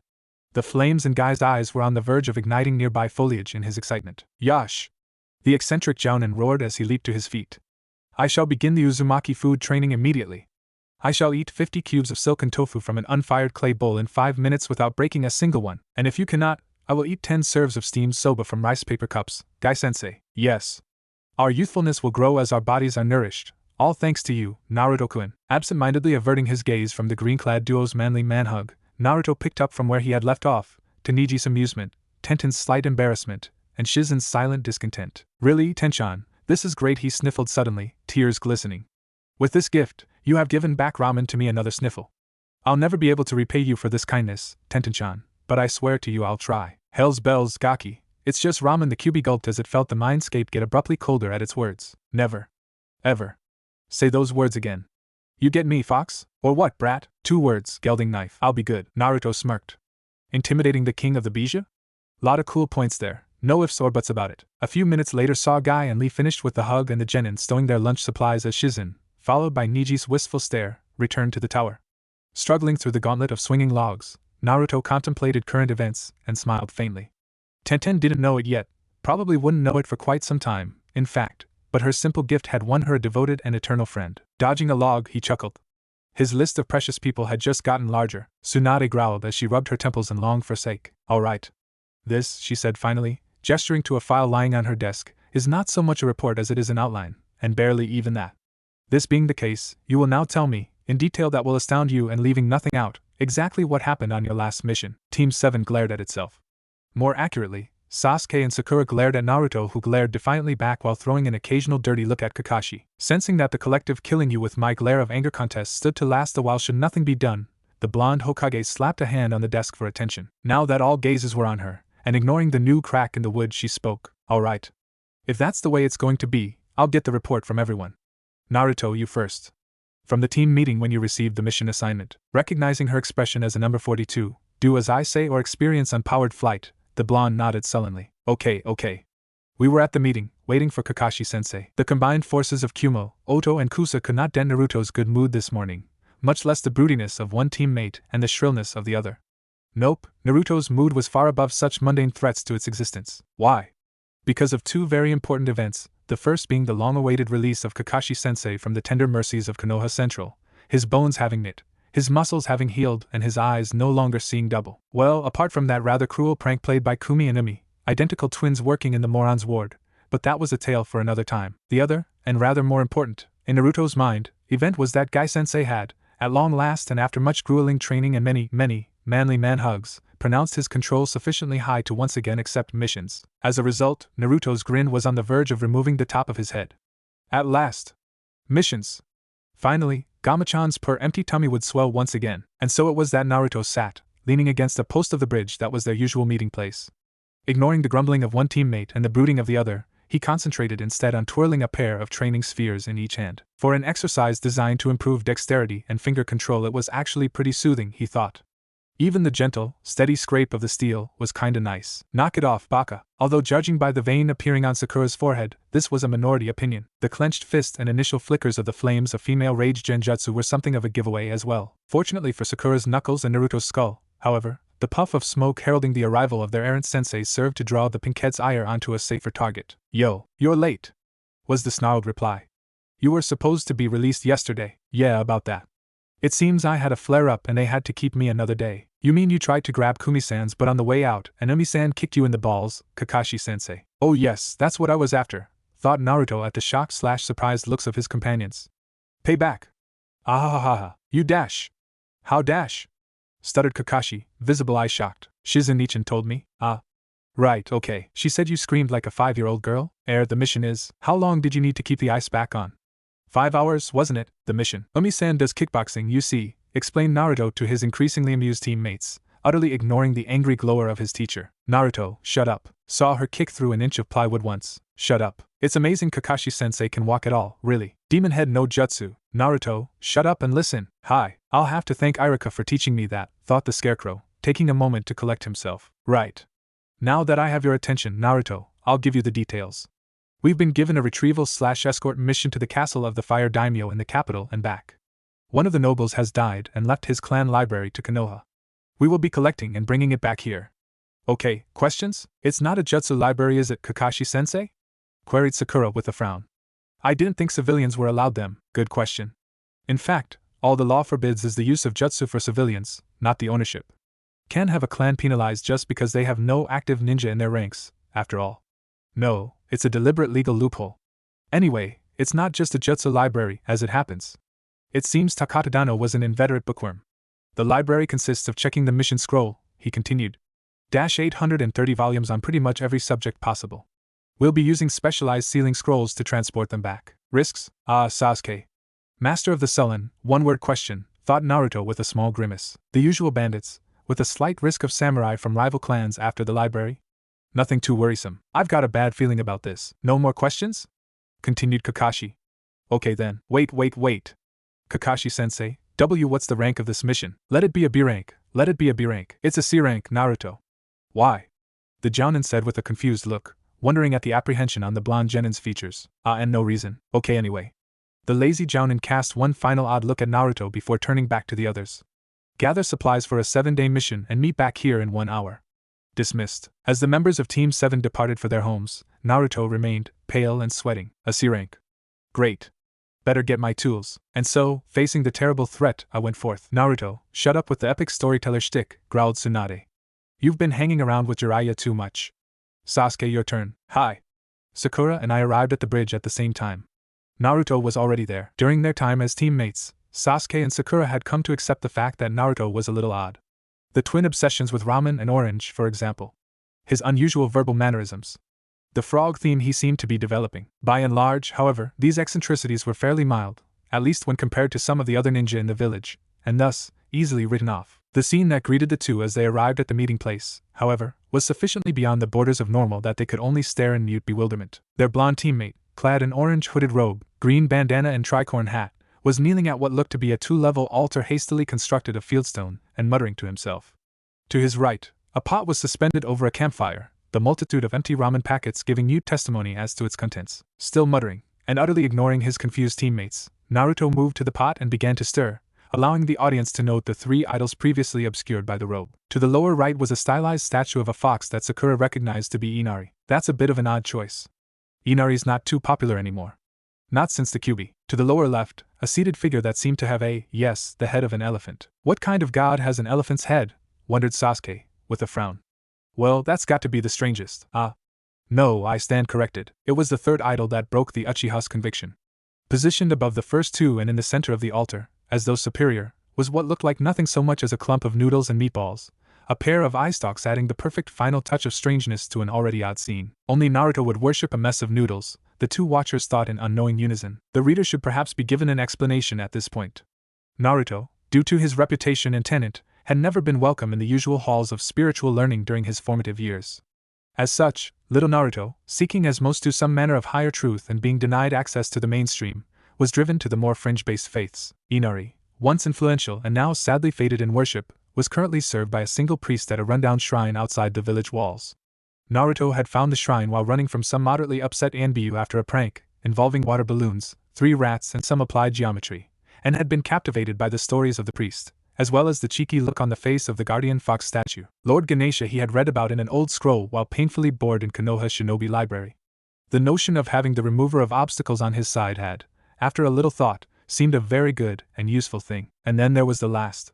He had learned about the flying spaghetti monster at the same time as Ganesha, in what he had initially thought was an ancient jutsu scroll, borrowed from the restricted section. True, the scroll had been so rotted and mildewed that a lot of the details had been lost, but he'd gotten the gist of it. A god made of noodles. Could there be a more fitting deity for Uzumaki Naruto? After all, if noodles were the ultimate food, and quite obviously were, then it followed that a god of noodles was the ultimate god. His very own personal supreme power. How cool was that? Which led to Naruto, clad all in flowing orange and wearing the sacred 3-cornered hat, so similar to the Hokage hat too. An omen, pouring the sacred noodly offering into a bowl on the altar and intoning the appropriate prayer. Irheya me, idime lying fea getispe ansterme. Irheya me, aftikre inarame. Irheya me, inkea neshige. Naruto, accept ne is te offering ne and gray us ne aure lessingbe. Naruto, play at lay is te ishin me ad ne ogi one o te upcre and a edgea me hospitalized he. Oidob, a vein appeared on the forehead of the chanting blonde. Pushing the irritation aside, he continued, Ene, if ne ui old ke in fe ne usj, lispe eikstre ithi emite ithwe eitningle, ad he id me analife yudupshe. Stop ignoring us, baka. The blonde turned with a sharp sigh, a distinctly annoyed cast to his usually cheerful features. Sakura, I am doing this for your benefit as well as mine, so could you and the team leave me alone so I can concentrate? What are you doing here anyway, do? Asked Sasuke, smoothly cutting off Sakura's potential tirade. Praying. Praying for what exactly? Stifling a groan and realizing the futility of trying to evade further questioning, Naruto turned and faced his comrades. Okay, fine. I am making an offering to Inari-sama, Ganesha, remover of obstacles and the flying spaghetti monster for protection on this mission. What the hell? As Sakura quietly wondered about the state of her teammates' spiritual, not to mention mental, health, the Uchiha frowned in confusion. Why would we need protection for this mission, do? It's just a C rank, Naruto snorted in disdain. Heh, right. Just a C rank. Tell me, Sasuke, have you noticed anything in particular about the C rank missions this team gets assigned? Something related to escalation? What are you talking about, Baka? Well, let's examine the evidence, shall we, Sakura? C-Rank Mission Number 1 Zabuza, Haku, Gatsu, and the team being turned into a pincushion. C-Rank Mission Number 2 The Chunin Exams, Orochimaru, Gaara, the Invasion. C-Rank Mission Number 3 The Mission to Snow, Chakra Armor, Lost Princesses, me nearly drowning. C-Rank Mission Number 4 The Nat 2 Incident. Both listeners shuddered at the memory, hints of green coming to their features. And most recently, continued the ranting blonde, unruffled at the discomfort of his audience, the escort mission that got me hit with a torture jutsu, my strength boosted to an insane level and my control shot all to hell. The C ranks this team takes are clearly cursed. This being the case, he growled, calming down a little from his near shouting of a moment ago, I am getting a little divine help to keep this mission from getting us, or rather me, killed. Now if you don't mind, he said, turning sharply back to the altar, I'd like to finish up here and get this mission over with. Okay, silent nods were the only answer. Giving a short huff of satisfaction, Naruto went back to his chanting, not seeing the glances exchanged behind him. What the hell? I know. Weird. Tsunade made a note in Naruto's file to have a long and serious talk about his religious beliefs. Soon. Alright, enough. Kakashi, you're up. Casually tucking away his ubiquitous orange book, the scrawny jounin spoke in a lazy voice. When I arrived, an hour late. Quiet, Naruto. Naruto had finished up. I assigned him the task of carrying the sealing scrolls. We set off and made it to the capital 3 days later. Damn it, Hataki, details. Interrupted Tsunade with a snarl. Ma, it's all boring stuff anyway, Hokage-sama. Grrrr. I know, I'll take over the report if you like, Hokage-sama. Still glowering at Kakashi, who had by now retrieved his book and was reading once more, Tsunade nonetheless cast a grateful nod to Sakura and settled back in her chair. We set off at a moderate run for the capital. Why the hell am I the pack mule? Grumbled Naruto. The reason for his current state of irritation was the 3 scrolls, each some 30 centimeters in diameter and 60 in length, strapped to his back. Sure, it wasn't as though the weight was really all that perceptible or anything, but it was the principle of the thing. 3 scrolls, 3 people. The fair thing to do would be to give one to each of them, but no. Naruto's gotten stronger, naturally he just loved to carry all the goods. No, it was pretty clear that Naruto was not enjoying the mission thus far, and truth to tell, either were his teammates. The weather had turned to foul about 3 hours out from Konoha, dumping a torrential downpour on the 4 shinobi before settling into a soaking drizzle which persisted until nightfall. The storage scrolls had, with admirable forethought, been wrapped in waterproof oilskins. The ninja, however, had not. Then there was the fact that trees are, when wet, thoroughly aggravating to leap between, even with the tree-walking trick to rely on, wet bark conducting chakra differently to dry. This was an even bigger problem for Naruto, as it turned out. It seemed no one had thought to point out to the bombastic blonde that density equals weight, a fact that became evident the first time Naruto attempted to stick to a tree only to peel a great streak of bark from the trunk on his brief but painful trip to the ground. You had to admit, considered Sakura as Team 7 made for that night's safe house, Naruto had a surprisingly broad vocabulary for someone his age, at least in certain specific areas. Still, as entertaining as it was to listen to Naruto swear for 3 full minutes without once repeating himself, the grumbling with which he was currently filling the air was becoming more than somewhat annoying. As such, Sakura, being the most mature member of her team, in her view at least, responded accordingly. Shut up, Baka. Never mind. I was wondering how long it'd take for one of them to snap, thought Kakashi, absent-mindedly disarming the pinkette of the tree branch she was enthusiastically swinging at the blonde. That's enough, you two. Naruto, please stop complaining. Now. You are the strongest, so you carry the greatest load. The blonde powerhouse sulkily folded his arms, muttering something about forming a union. Sakura, stop trying to concuss your teammate. Naruto's pout lessened slightly. His skull's too tough to hurt, and you might damage the scrolls, only to descend back into shadow. Maybe I should start a support group. Underappreciated Ninja Anonymous. Those 2 gate guys could join, and Kankuro. So engrossed was Naruto in growling to himself and planning future workplace action that he very nearly overshot the rest point to which Kakashi had been leading them. Not that that was a hard thing to do, really. It was a ninja rest point, after all. In examining the architecture of a building, one can learn a great deal about the character and values of the culture or profession for which it was built. A samurai, trained in war and battle since youth, will, when considering a potential building, focus on certain things. How will I make this building defensible? He will ask. How will I arrange matters for it to provide both protection and strength of attack? Thus, the home of a samurai will, to a greater or lesser extent, generally dependent on the rank and status of the samurai in question, resemble a castle. Strong and tall exterior walls, oblique and confusing entry points, and at least one well-concealed emergency exit. Put simply, samurai will, given the option, basically treat their homes as a very large suit of armor. Ninja, however, have a very different attitude and set of design principles to a samurai. While known on occasion to wear armor, a ninja would generally far prefer not to be in the position of getting hit in the first place. As with the samurai, this attitude is borne out in shinobi architecture, an attitude that may be accurately summarized thus: they can't hit what they can't find. Make it plain and unassuming, the ninja will say. Make it dull, boring, and easy to ignore. Hell, make it flat out invisible. And incidentally, when it comes to giving a place that nice, homey feel, a few miscellaneous lethal and borderline lethal booby traps are always stylish, right? Which goes a long way towards explaining why Safe House 23, that evening's destination, was entirely underground, its entrance concealed among the gnarled roots of a 3-century tree and 3 layers of permanent genjutsu seals. The author feels Naruto can be forgiven for missing it, really. 3 quiet thumps, followed by a rather louder one from Naruto, were all that heralded Team 7's arrival at the entrance. Okay, Team 7, welcome to Safe House 23, said Kakashi in a tone that was really far too cheery for the prevailing conditions. We have these scattered throughout Fire Country, mostly along the main trade routes. The location varies, but the Jounin brushed some moss from the massive roots to reveal the kanji for fire and tree. If you find these engraved on a surface, the entrance will be within a 5-meter radius. The cycloptic shinobi paused a moment to enjoy the looks of barely contained impatience on his genin. Is this how Irika feels all the time?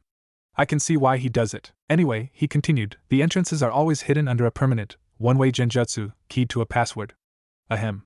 Will of Fire. The genin stared as an entrance completely failed to appear. Oh wait, yeah, this is a Tuesday. My bad. Okay, a Haration. The sound of cracking knuckles drifted from Sakura as Naruto slowly drew a kunai and Sasuke's hands drifted into the tiger seal. Okay, wait, it's the waning moon, before dusk and there's 4 of us, Okay, no killing, I got it, the increasingly edgy Jounin muttered, subtly preparing to flee in the event that his next guess proved wrong as well. Taking a deep breath, he spoke. Ika Tactics, page 23. Fortunately for Kakashi's hide, and blood, bones, spleen, there came a shimmer of discharging chakra and, with no fanfare whatsoever, a neat set of concrete stairs flickered into view. I'm really glad that worked, thought the laconic ninja. Well, let's go in and get dried up. Come on. As they stared after their sensei, one thought was occupying the minds of the 3 genin, naturally falling to Naruto to give it voice. Who the hell came up with that password? Wow, thought Naruto as he reached the bottom of the stairs and took in the view. It's exactly as I imagined it. Naruto would probably have described the room as Spartan, at least if he had known what Spartan meant. Circular it was, in that delightfully cheery concrete gray so beloved by government contractors throughout the universe, its contents minimal. A table and chairs, a sink, stove, and set of cupboards, and a trio of doors at the opposite side of the room from the entrance. You can tell Ninja designed this place, thought the blonde as he eased the scrolls to the floor, placed his pack beside them, and arched his back with a great crackling of vertebrae. Okay, time for dinner, he muttered, carefully rummaging for his supplies. Let's see, I had miso last night, so tonight it's dash. Naruto's face fell as an unwelcome memory presented itself. Ration bars, seeing as I used half my supplies to seek the noodly one's divine favor. Damn it! Slumping down in one of the spare seats, a meat-flavored ration bar in front of him, Naruto wished once again for the kind of face that could look good sulking. Not that he was that prone to the practice, of course. It was just that for some reason the expression that, on the team, had women sighing over his brooding angsty broodiness gained for the blonde nothing but rolled eyes or, on a very small minority of older women, squeals of kawaii and cheek pinching. Still, though his face, changed though it was, remained unsuitable for sulking, Naruto was having a go at it. Oh sure, Team and Sakura-chan can eat. Team and Sakura-chan can buy the non-overdue ration bars. Team and Sakura-chan are unbelievers, so no sacrificing half their ramen rations for the sake of the mission.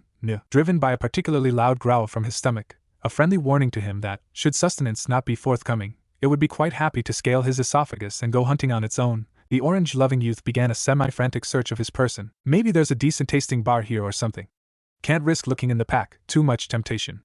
Kunai, bingo book, shuriken, scroll, kunai, shuri. Wait.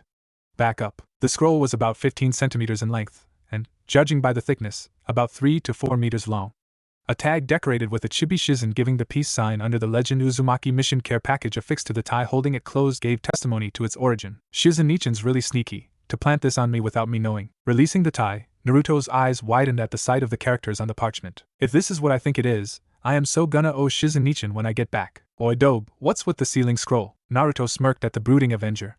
Someone likes me, I guess. Sasuke's somewhat confused rejoinder was drowned out as a slight popping sound and puff of smoke heralded the unsealing of. Thank you, Shizen-nichan. A good-sized cauldron of steaming hot tonkatsu ramen. Taking in the delightful smell of his bounty, the envious looks on the faces of his formerly amused teammates, and calculating the number of ramen seals that could fit onto a 4-meter scroll, Naruto smiled blissfully. Maybe this mission will be okay after all. Of course, I was wrong. After we got to the capital, Naruto, stop taking over the report. No one wants to hear about your stupid ramen scroll. It's better than you just squealing about Sasuke-kun. Besides, you liked my ramen scroll well enough the second night out when that tanuki got into your ration bars. The melodic sound of wood splintering on knuckles drew Pink and Blonde's attention back to the Hokage, now fixing them with her famed desist or be reduced to paste glare. Thank you, she said to the sudden silence. Now, in the interests of brevity, Naruto will deliver the report, with the rest of you chiming in where necessary. Naruto, unless it is immediately relevant, there will be no further mention of ramen. Clear? Contrary to popular Konoha belief, Naruto could in fact be professional when the situation called for it.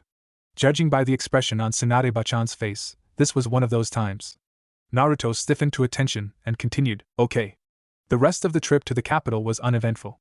When we arrived, however, shouldn't the gates be open, Kakashi-sensei? Asked Sakura as they gazed at the monolithic slabs of timber and steel obstructing their path. Yeah, agreed Naruto, a puzzled frown on his face.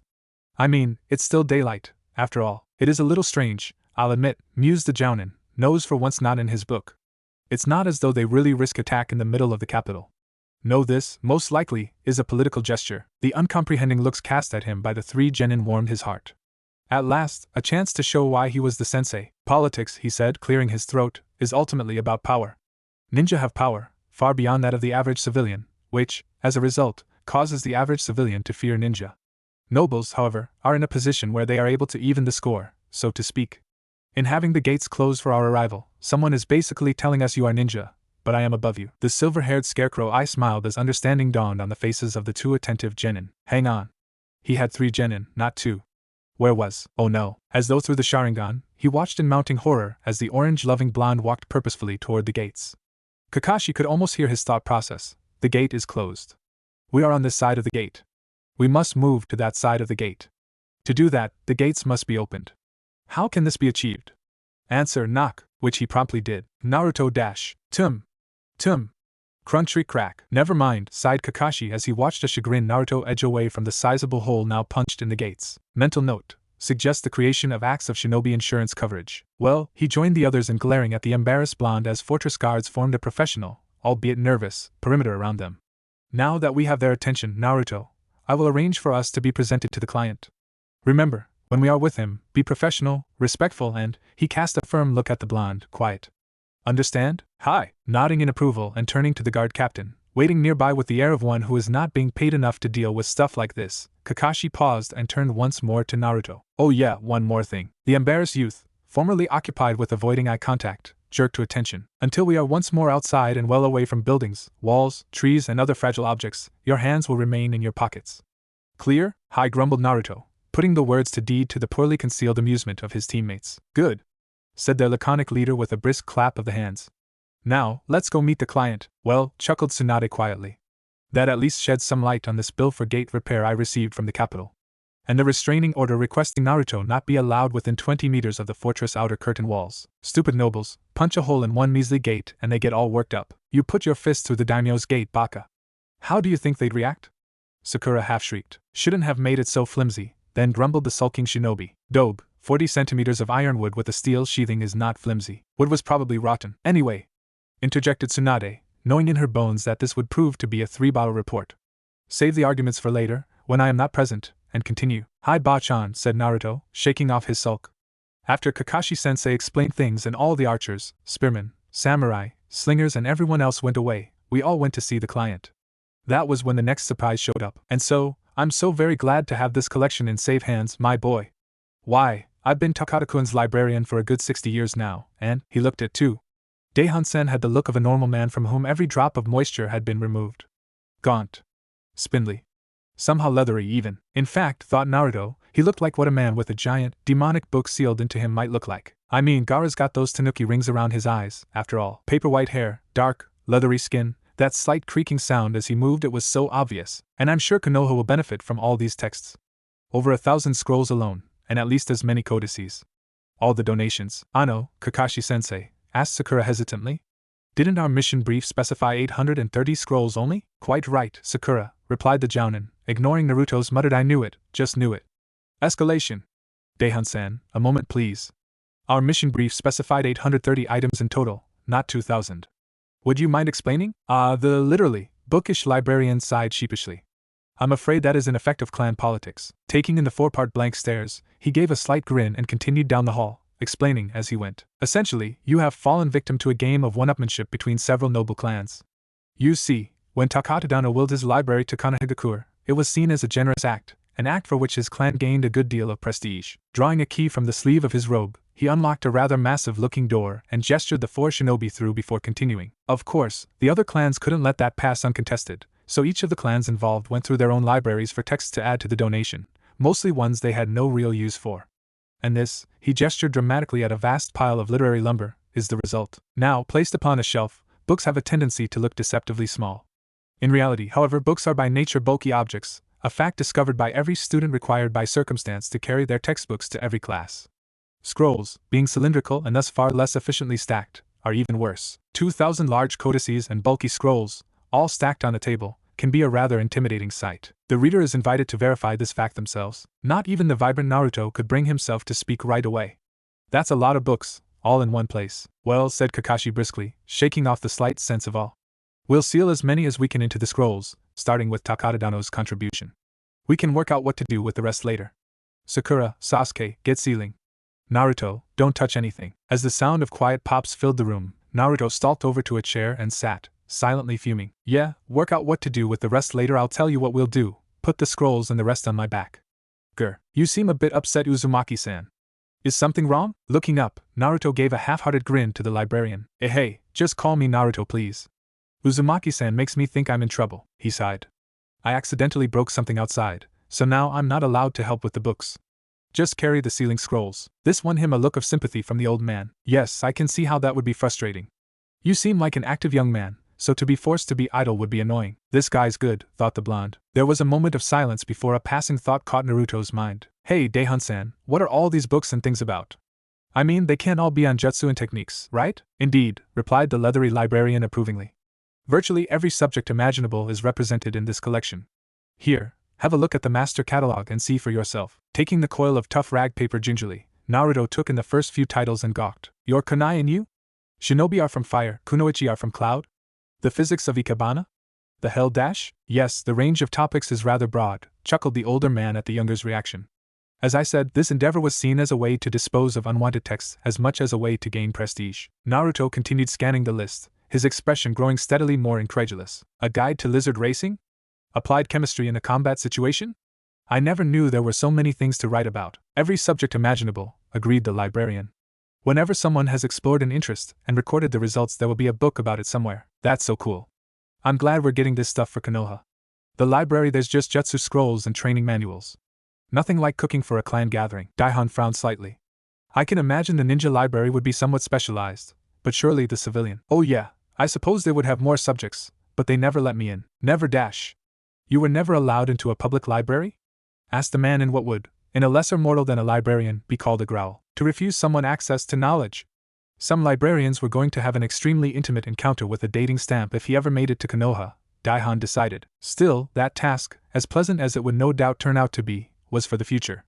Right now he had a tragically book-deprived youth to encourage. Attending once again to Naruto, still exclaiming at the titles on the master list, the gaunt bibliophile thought for a moment before a smile flickered over his features. So, Naruto-san, do you see anything of interest there? Oh yeah, definitely, exclaimed the blonde.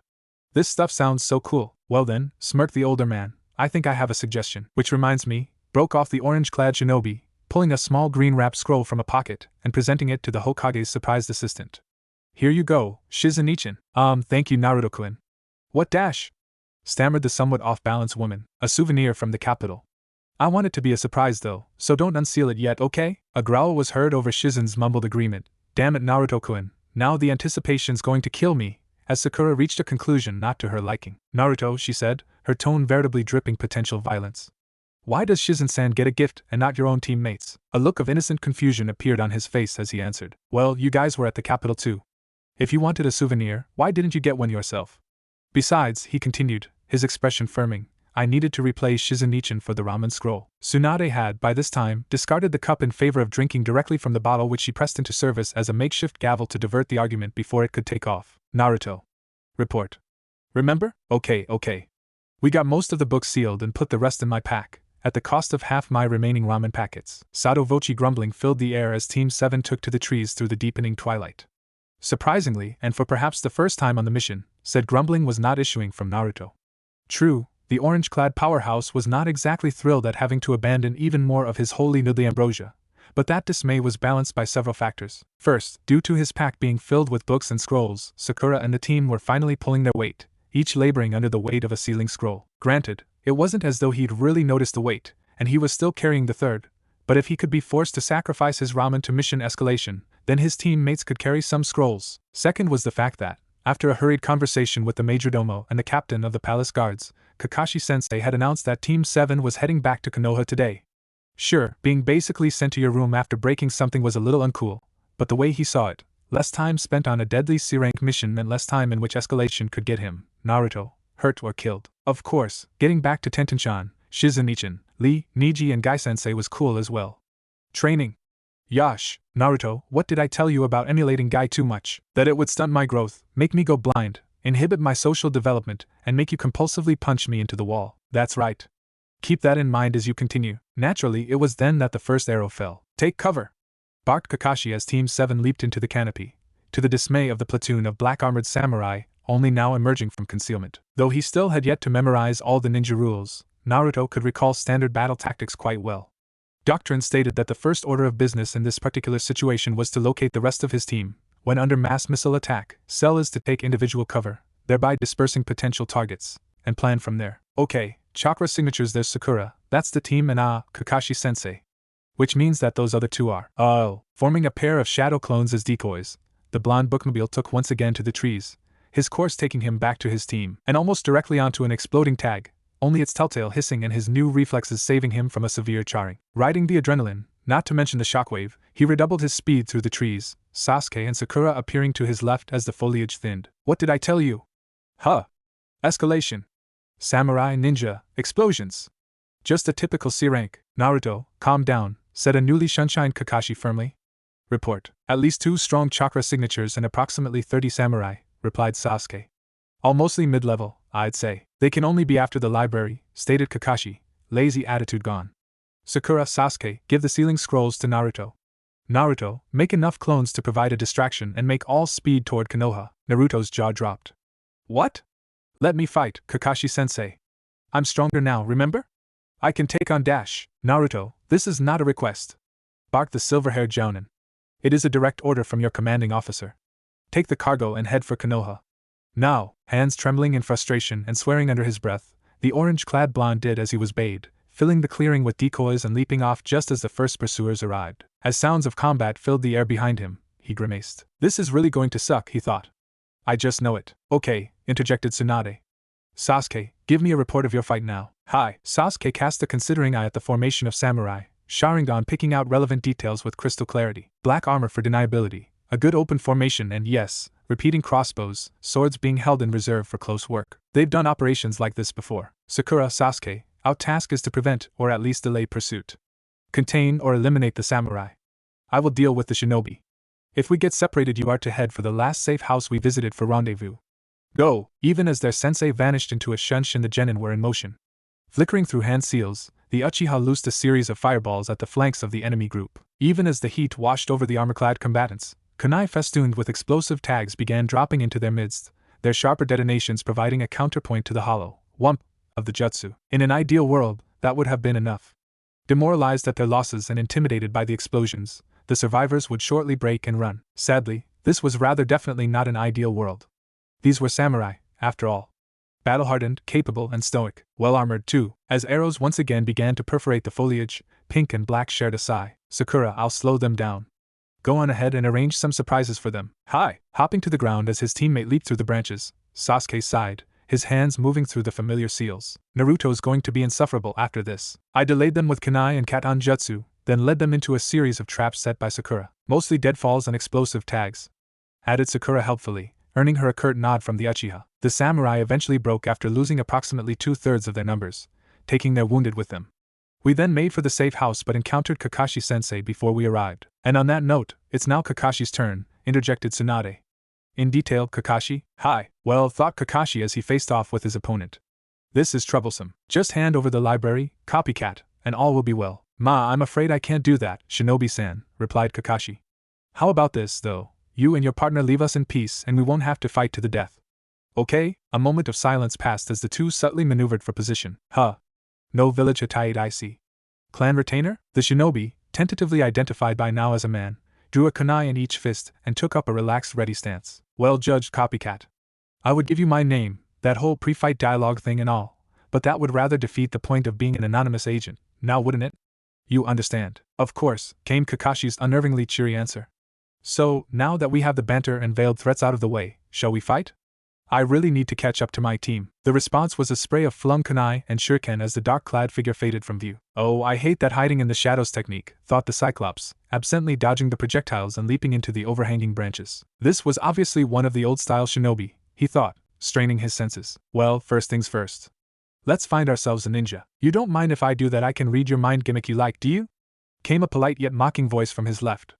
It's just that I don't get the chance to do the whole battle banter thing very often. What with being the silent killer in the shadows, you know. If you must, replied Kakashi as he ducked yet another kunai. Thank you. So right now, you've noticed that you can't track me by sound or sight, and the speed at which we are moving makes smell ineffective as well, so you're trying to track my chakra signature. Am I right? Is it that annoying when I use that trick? Thought Kakashi, contorting himself into some rather improbable positions to avoid the seemingly endless projectiles. Yes, copycat it is. What the hell? Never mind. Just find the signature. Kakashi's eyes widened. Nothing at all. What the hell? Oh, very clever. My congratulations, Shinobi-san. That jutsu is a masterpiece. This time, the voice came from above and held a distinct tone of smugness. Like it? I knew the drawback to concealment techniques is hiding too well, so you blended your chakra with the ambient field like a chameleon on a leaf. I did wonder why you were restricting yourself to tools only. Kakashi could hear the smug grin this time. Yes, the hiding in places technique is a little delicate, but it's not as though I need jutsu to kill, after all. The statement was punctuated by a veritable hail of pointed metal, coming on eccentric trajectories. Swearing, the former Anbu-shun shined onto an open branch as the storm of steel reduced his former perch to powder. A flicker in his peripheral vision was all the warning he received before a crossbow bolt embedded itself in his shoulder. Leaping away with a cry of hidden miss technique, the copycat ninja filled the area with obscuring fog as he made a tactical retreat. Not good. How the hell did he track my shunshin? Either he's faster than hell, or, what's wrong, copycat? Feeling a little sting? Actually, replied Kakashi, his usual bored tone restored. I just thought it was time to shed a little light on this scene. Grand fireball technique. A startled exclamation told Kakashi his hunch as to the direction of his elusive foe had been good. Slapping a patch over the, thankfully minor, wound on his shoulder, the gaunt ninja began another set of seals even as the other shinobi spoke again. Close, copycat, but close isn't good enough. You can't find me and you can't hit me. Give up. Cutting leaf hurricane. Kakashi was quite sure he heard a startled shit. As a cloud of razor-edged, chakra-infused leaves filled the air. I really love my job sometimes, he thought as he readied yet another jutsu. There was no mistaking the annoyance this time. What are you thinking to accomplish here exactly? These area effect jutsu of yours are, at best, a distraction. You will run out of chakra eventually, and I will kill you. And incidentally, the tone grew slightly spiteful, your chakra control is pathetic. The amount of chakra you're wasting with those jutsu is ridiculous. No need to be insulting, Shinobi-san. I'm just a little out of practice, I suppose. Oh yes, lightning tornado technique. Closing his eyes against the actintic blaze of ravening electricity, Kakashi felt a warm glow of satisfaction at the girlish squeal of pain from his still-hidden foe. Yep, that should about do it. That is it. The humor had completely left the voice, replaced with a quite noticeable amount of killing intent. You die now. Okay, track the ripples in the chakra field. Track the ripples. There. Spinning as though in slow motion, he blocked the kunai with a gauntlet plate, dodged another, drew back his own and prepared to throw, and was knocked violently from his feet as an almost visible shockwave of chakra blasted through the trees. Shaking off the tingling of his limbs and blinking spots from his Sharingan, the genius Jounin staggered to his feet and looked around, only to spot the gently smoldering body of his former opponent a few meters away. But I was about to defeat him in a brilliant yet ironic way. He grumbled for a moment, before gazing sullenly in the direction from which the pulse had come. Somehow, I just know Naruto is behind this. There was silence for a moment as Tsunade took in the slight twitching of the silver-haired Jounin, before sighing. Alright Hitaki, tell us what your brilliant yet ironic plan was. Then explain what actually happened. Thank you, Hokage-sama. Kakashi cleared his throat then spoke in a lecturing tone. As you know, hiding jutsu are typically flawed, in that they either fail to hide one's chakra signature or hide it too well. Like a moving spot of silence, right Kakashi-sensei? Asked Sakura curiously. Correct, he said, favoring the pinkette with an approving look. Virtually everywhere you go there will be ambient chakra released in trace amounts from living things. Usually a human chakra signature will be stronger than this field and will thus stand out, but suppressing your chakra too well will create a void, which is only slightly less noticeable. This is less of a problem against civilians, of course, he continued with a dismissive wave of the hand. Against Chunin and above, however, it's better to rely on other methods of concealment. Kakashi. Get to the point, growled the blonde Hokage, inadvertently summing up the feelings of the three genin as well. Hi. Now, this shinobi was very clever. Instead of hiding his chakra, he tuned it to the level of the ambient chakra field. Blending in, essentially. So, that's why he wasn't using jutsu? Asked Naruto, somewhat pleased that he was able to follow the explanation. For now, at least. Correct, Kakashi nodded. A jutsu would not only take too much concentration to maintain, the pulse caused as it activated would have disrupted the stealth jutsu as well. Thus, he stuck to physical attacks, launched from perfect concealment. Okay, Kakashi-sensei, but what was your plan? Asked Sakura, the slight twitching of her eyebrow hinting at her rapidly shortening temper. Genin these days, no patience at all. What I was planning was to take advantage of the fact that, to blend in with the ambient chakra, they would have needed to absorb the ambient chakra, at least a little. I deliberately lowered my control as I used the area effect jutsu to flood the area with residual chakra, then looked for abnormal eddies within it. I would then draw him in close and eliminate him. Okay, drawled Naruto. So what did happen? Oh. Well, because of the jutsu, the shinobi had been forced to absorb and emit greater and greater amounts of chakra to blend in. When the pulse hit, the massive chakra surge overloaded his chakra coils and essentially fried him from the inside. There was that much chakra? Cool. Naruto brightened from his formerly thoughtful look, and on that note, said Tsunade with a sigh, we come back to you, Naruto. You had something to do with the shockwave, I take it? Not directly, said Naruto, rubbing the back of his head sheepishly. See, I was heading for Konoha. The orange fighters flickered through the trees almost silently, only the occasional crack of bark or rustle of leaves giving testament to their passing. Ordinarily only too happy to voice his discontent, Naruto was still enough of a ninja to recognize that now was really not the time. He was being pursued, he could tell. The chakra signature had faded, but the occasional flickers in his peripheral vision and the prickling on the back of his neck were quite clear. Okay, he's either waiting for me to run into a trap, waiting for his friend to catch up, or Naruto had been expecting pursuit and had thus deployed his clones largely to the rear, with only a few in front. This being the case, he had only a very brief warning that, yes, option number 1 was coming true before the spiderweb of ninja wire tightened around him. Damn it! 50 clones and I'm the one to get caught. Spaghetti-sama, you owe me big. Wincing as the wires began to raise welts on his exposed skin, the blonde powerhouse began the process of snapping his way free just as a voice echoed around the trees. You must be very strong to break my wires with such ease, Orange Leaf. I'll have to have a word with the manufacturers. Does every ninja but me know the speaking from everywhere at once trick? Naruto grumbled mentally as he moved into a defensive stance. So, he called, annoyance evident in his tone. Is this the part where you threaten my life unless I hand over the cargo? Actually, I thought I'd just incapacitate you and take them. Sorry. I take it you've been in that situation before? Yeah, once or twice, growled the blonde, cracking his neck and forming an almost instinctive cross-shaped hand seal. A puff of smoke later and 50 more clones reinforced those already present. Hiding among Bunshin, That would be a good move, Leaf, if I didn't have a counter. Disruption technique. It would be hard to say which of the two was more surprised as the chakra patterns of 100 Kage Bunshin unraveled all at once. Naruto, hit with the backlash of the disintegrating clones and the shock at having his primary combat technique so easily neutralized, or the shinobi at the tsunami of chakra that arose as the clones evaporated. What the hell? Simple Bunshin shouldn't release that much chakra, muttered the shinobi, staggering to her feet to glare at the single remaining spot of orange.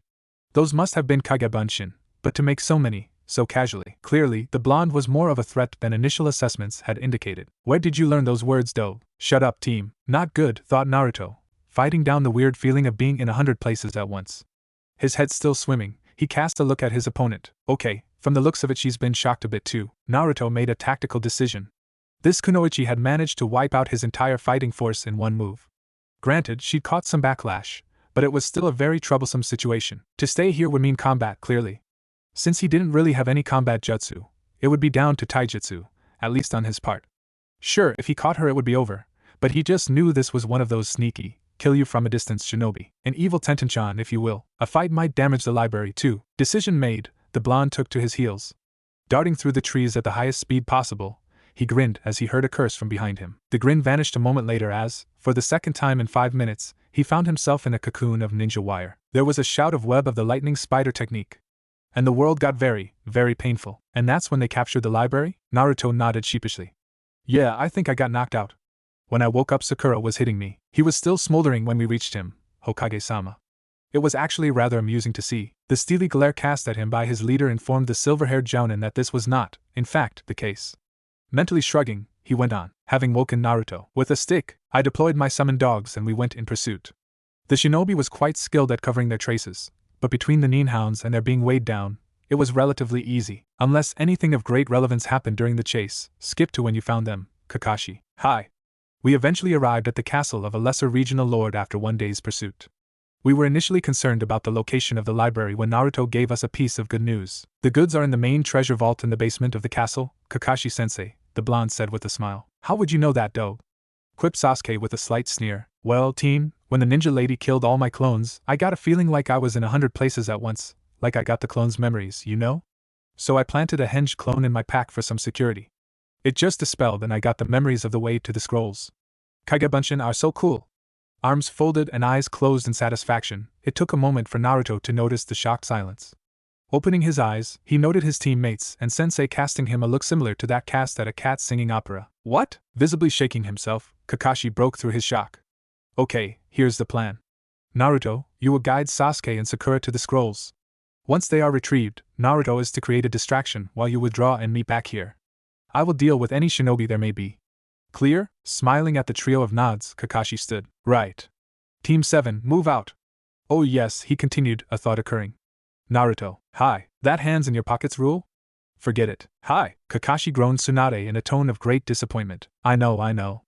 I should have known better, but heat of the moment and all. Alright, the blonde leader groaned, pulling a bag of aspirin, labeled in case of Naruto, from her desk. I have a feeling I know how this is going to go, but continue. Sasuke, hi. Astonishingly, we didn't get lost as we followed Naruto into the castle. Hey, when we got to the treasure vault, however, there was a problem. It was just typical, thought Sasuke.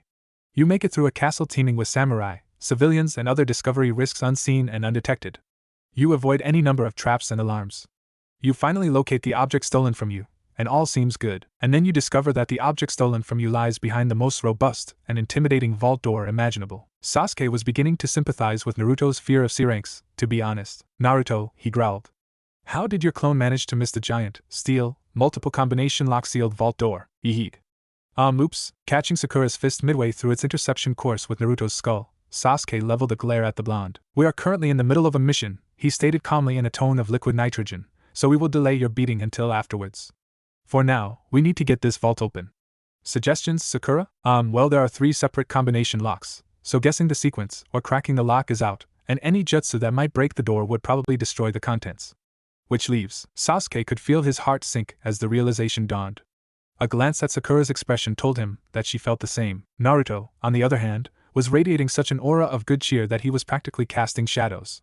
Cracking his knuckles, the blonde silently formed 5 clones, all beaming as well, and approached the door with a purposeful tread. Sasuke sighed. How did it come to this? Okay. Before you try Naruto, remember that it will be alarmed. You open the door, we grab the library and we go. Also he broke off, struggling to force the words past the lump in his throat. You are in charge of providing the distraction. This poor castle, he thought as he took in the look of unrestrained glee worn by Naruto and his clones alike as they took a firm grip on the edges of the door. Kakashi-sensei, forgive me for what I must do. Drawing Sakura further down the corridor, he steeled himself and spoke. Naruto. Now, there was a grunt as the orange gang took up the strain, then a moment of silence.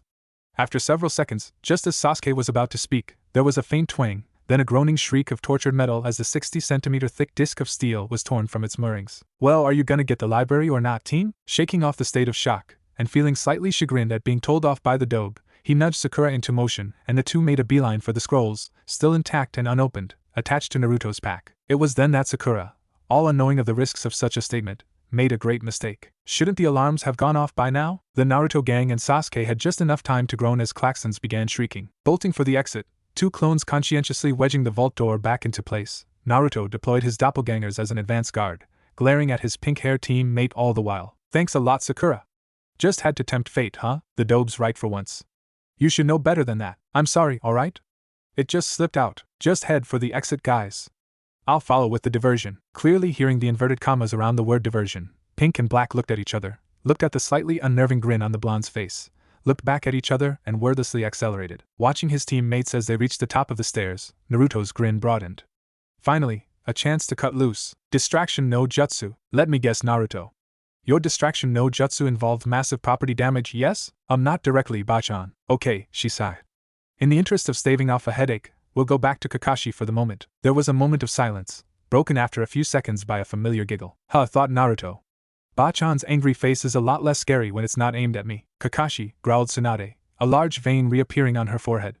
You have until I stop speaking to put that book away before I introduce it to your internal organs in a non-surgical fashion, clear? With an embarrassed cough, Kakashi stowed his book and put his game face, game eye back on. Well, in truth there's not a lot more to tell, Hokage-sama.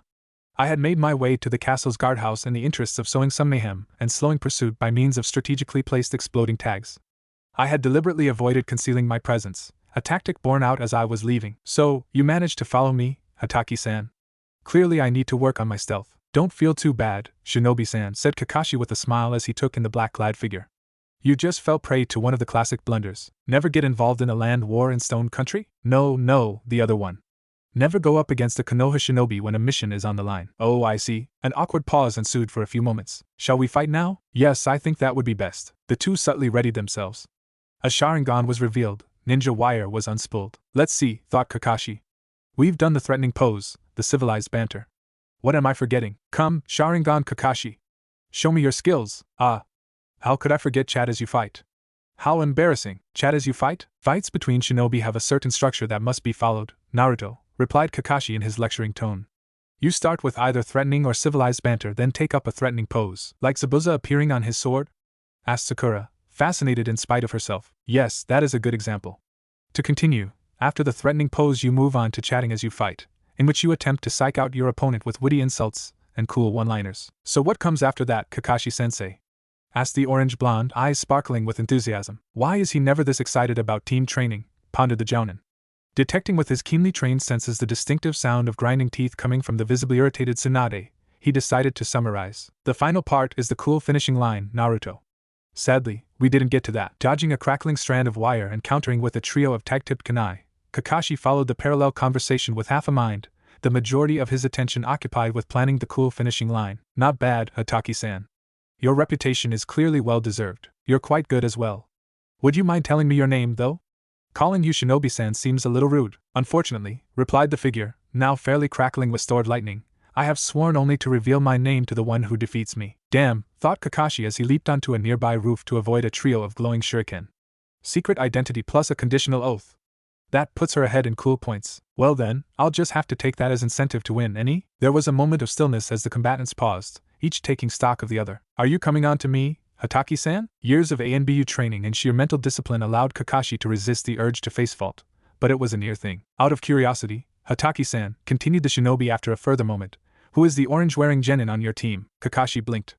May I ask why you want to know? He asked, subtly positioning himself and filling his hand with another kunai. He was able to break my wires barehanded and clearly has considerable chakra reserves to create so many shadow clones. No doubt the core of your team. The sheer absurdity of the statement caused Kakashi to fight off another face fault. Hey, quiet Naruto. Yeah? Yeah, he's the core of the team. Yeah. Shaking himself, Kakashi collected his wits. I might tell you, but, rumble. But unfortunately for rumble, Kakashi felt a sinking in his gut as he realized the direction from which the ever louder rumbling was coming. Nevertheless, he bravely continued, unfortunately for you, crash. You are about to be trampled by a mob of super-strong Naruto clones, he sighed. Some days he wondered why he even bothered. Homing in on the chakra signatures of his students, he headed for the rendezvous point. So, to sum up, Naruto's distraction consisted of several hundred shadow clones, each sharing both his strength and shaky control, running amok through a minor noble's castle? Kakashi nodded, inwardly wincing. Yes, Hokage-sama, you were aware of both Naruto's strength and lack of control when you gave him free rein as to the form of his distraction? Yes, Hokage-sama, and some have said clones trampled the shinobi, Kuroyama Kyoko. What? Her name is Kuroyama Kyoko, Bachan. Naruto, suddenly the focus of a quartet of blank stares, shifted uncomfortably. And just how did you find that out, Naruto? Asked Tsunade in the tone of one unsure as to whether they would like the answer or not. Well, I was heading for the rendezvous point. Sighed the blonde as he followed the traces of his teammates away from the scene of the distraction. I feel better now, he thought. Finally, being free of the need to be careful, to walk on eggshells. To finally not have to worry about breaking things. Such was his glee that he completely failed to notice the dark figure until it dropped to the ground in his path. Stumbling to a halt, the blonde instinctively took up the first stance of Silent River and stared warily at the silent shinobi. Peace, she said, presenting her empty hands. I and my partner were required only to retrieve the library and bring it here, no more. We two have no quarrel now. Naruto relaced a little. Surprisingly for some, the blonde had a fairly good sense of body language. Lightning Lady was in a relaxed stance, weight on her heels, with her hands away from her body and fingers spread. In ninja terms, this was the most harmless visage one could present while still conscious. On the whole, Naruto was inclined to accept her claims. Not that he was going to relax too much. Mind, okay, you aren't here to kill me. Cool. So why are you here? To ask for your name, and to give you mine, eh? That's not really what I was expecting. You defeated me through your shadow clones, meaning I can tell you my name and keep my honor intact. I ask that you tell me yours in return, however. This is a little weird, thought Naruto. May as well go the whole hog though. Okay. I'm Uzumaki Naruto, future Hokage of Konohagakure. Remember it, and I am Kuroyama Kyoko. An interesting goal, Uzumaki-san. I have a feeling you will be successful. Somehow, Naruto could sense the smile beneath the Kunoichi's mask and gave his famous fox grin in return. Even his enemies were recognizing his greatness. Cool. The sound of falling roof tiles and masonry broke the moment, and Kyoko took a pace back. Unfortunately, I must be going now. Look me up when next you come to the capital. I'll be following your career with great interest. Yeah, you too. A chuckle was his only answer as the Kunoichi faded from view. A moment later and Naruto was alone. Oh yes, one more thing. You should learn about wire use, Uzumaki-san. It can be very useful. Okay, goodbye. Trying to quiet the startled thundering of his heart, Naruto nonetheless clambered back to his feet and once more set off for the meeting point. I have got to learn that vanishing trick. And then the castle fell down. The sound Tsunade made at that was difficult to identify, coming midway between an exasperated sigh and a groan. Okay. Great. Naruto has a civilized chat with an enemy Kunoichi. Par for the course. Gra, Team 7, along with Shizen, took a slow step back as their exasperated Hokage struggled to control herself. Alright, she said with a long-suffering sigh. Did anything else happen? Earthquake? Forest fire? Meteorite shower? Giant space monkeys? No. Just an easy run back to Konoha. The cargo is in the library vaults right now. A gut-wrenching sigh was the Hokage's response. Okay. Because of the C rank, Naruto now has a restraining order in place against him.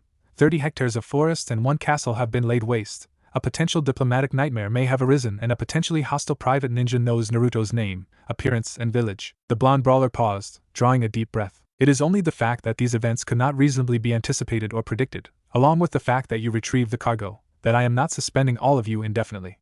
As it is, her voice firmed, her eyes fairly blazing with resolve. In the interests of public safety, the security of Konoha and my continued sanity, I am making the following decrees. First, Naruto.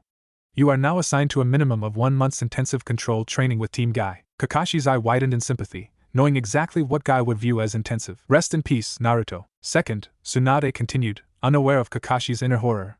Team 7 is, as of this moment, banned from all further C-rank missions. Yes. Naruto was tackled to the ground in mid-glomp, his paean of thanks not fading or slowing in the least for the 3 bodies weighing him down. Thank you. Yes. No more C-ranks. Nice, safe, B's and A's. Yada, there's something very wrong with this kid, was a thought unknowingly shared by the adults present as the blonde gently shook off the restraining bodies and climbed back to his feet. Visibly restraining his emotions, the spiky demon container fumbled in his belt pouch for a moment before gingerly retrieving a small sealing scroll. Gently placing it on the now somewhat confused Hokage's desk, he gave her an embarrassed smile. I was saving this for your birthday, Bachan, but since you've saved me from a painful, stabby fate, I figure I'll give it to you now. Open it later, okay? Grinning broadly at Tsunade's slightly bewildered nod, and causing Shizen to once again struggle against her squeeze/glomp instincts, Naruto stepped back in line with his teammates. Cursed anticipation, growled the blonde Hokage mentally. Okay, let's speed up the report so I can unseal this. Alright, she said, her tone businesslike once more. This about fills in all the gaps left in your initial report. Team 7 is on mission leave for 1 month, minimum, or as long as Naruto's supplementary training lasts. Individual and D-rank missions will be available after 1 week. Dismissed. Oh, hold on a moment, Naruto. Headed for the door, the blonde in question turned, only to neatly field what he noted to be a bingo book. Looking up, he cast a confused look at his Hokage. It seems your distraction attracted a little notice, Naruto. That was sent in by an agent in Hidden Stone. A grim chuckle escaped her at the look of dawning comprehension on her surrogate little brother's face. You might want to check page 32. Struggling to keep a straight face, she cackled inwardly at the sound of flipping pages. Come on, Naruto, read the list of nicknames. Read the nicknames. All across Konoha, dogs howled, cats hissed, and birds blasted into the air. People stood frozen in shock as the shriek of outrage echoed throughout the village. Konoha's wrecking ball? We should get you a weapon, Naruto-kun, said Blonde looked up from his lunch, onigiri and pickles, thoughtfully supplied by an oddly smug Shizen, in spite of his protests that it wasn't necessary, with a quizzical expression. Why's that, Tenchan? I've still got a lot of kunai and shuriken. Kunai are all well and good as missile weapons and as a general tool, she replied in a lecturing tone, but they don't take proper advantage of your strength and speed. Besides, there's nothing nicer than having a special weapon of your very own. This is true, Naruto-kun, added Guy from his seat against a nearby tree.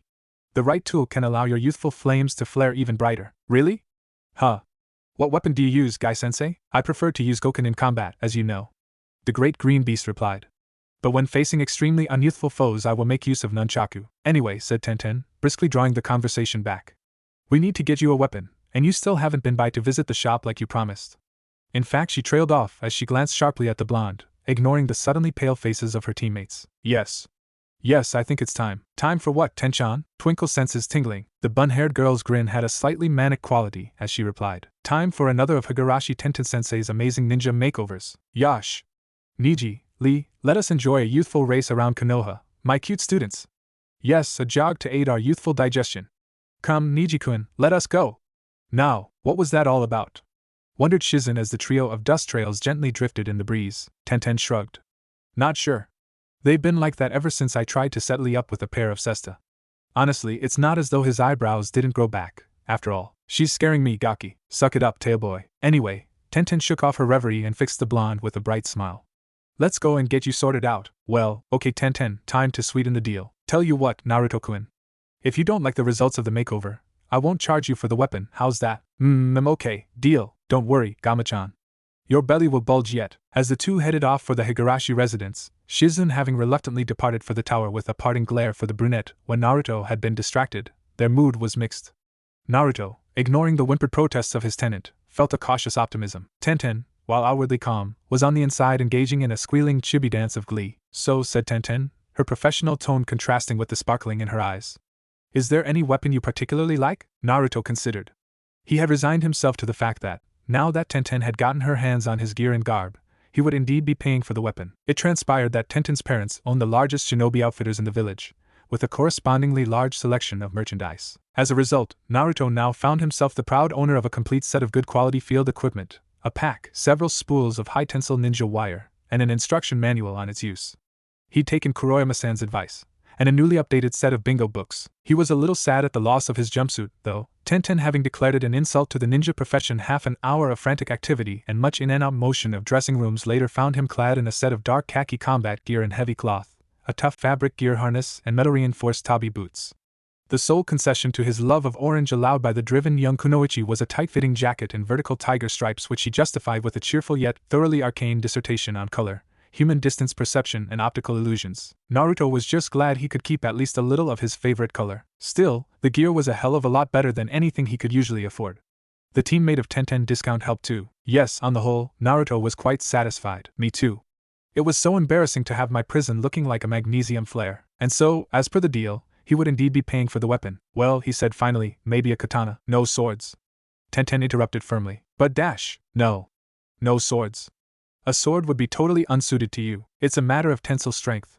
She continued, anticipating his question. A sword does damage by applying force perpendicular to the length of the blade, right? This means that a blade needs to be able to stand up to a lot of stress during an impact. As it is, your strength would either snap the blade with the first hit or tear it from the hilt. No, for you to use a sword successfully would either require years of controlled training or some way to actually reduce your strength, ignoring the reason for getting you a weapon in the first place. But what about a really big, strong sword? Asked the blonde after a moment. Like that Zabuza guy's? Tenten once again shook her head. No, a Zambata's no good either. How much do you know about weapon theory, Naruto-kun? Silently swearing vengeance on the academy's teachers at her friend's look of incomprehension, the weapons mistress began to explain. Okay Naruto-kun, it's like this. There are 9 basic ways to strike someone with a weapon: straight down, diagonally down from the right and left, horizontally from the right and left, diagonally up from the right and left, straight up and a thrust to the center. With me so far? Encouraged by the whiskered one's fascinated nod, she continued. Good. Now, as a general rule, the smaller and lighter the weapon is, the more lines of attack are available, but the less damage you can inflict. Kunai, wakizashi, jo, all light enough to hit them all. The problem is that the smaller weapons have less reach, requiring you to be closer to the enemy to hit them. Is that why you throw kunai but fight with ninjato? Tenten nodded, smiling. Right. The ninjato is a good compromise between range, damage potential and variety of attacks, allowing all 9 lines of attack while keeping the opponent at a reasonable distance. Now, her tone became businesslike once more. As the weapon grows larger, the lower lines become more and more difficult. With any weapon over about 2 meters in length, the lower lines become for all intents and purposes impossible. Any sword capable of standing up to your strength would, sadly, have to be so large as to rule out anything beyond swinging it overhand like an axe or side to side. No technique, no skill, just Raf. Naruto smash. No swords for you. Fortunately, she grinned, patting the discouraged youth on his shoulder as she opened the door to the main storeroom and flicked on the lights. There are more than just swords available. Whoa, breathed Naruto at the sight of rack upon rack of lethal creativity. Yup, chuckled Tenten. Now we have a warehouse to ourselves and a whole day to ourselves in which to look. Let's get you a partner. Trial 1. MMPH. Yeah, I think you're right. That one doesn't really work. MMPH. MMPH. No, don't move, Naruto-kun. Give me a moment, and I'll get you. Snap, out. Wincing as steel chain links spanged off the walls, Tenten sighed at the sheepish look the blonde was giving her. Right.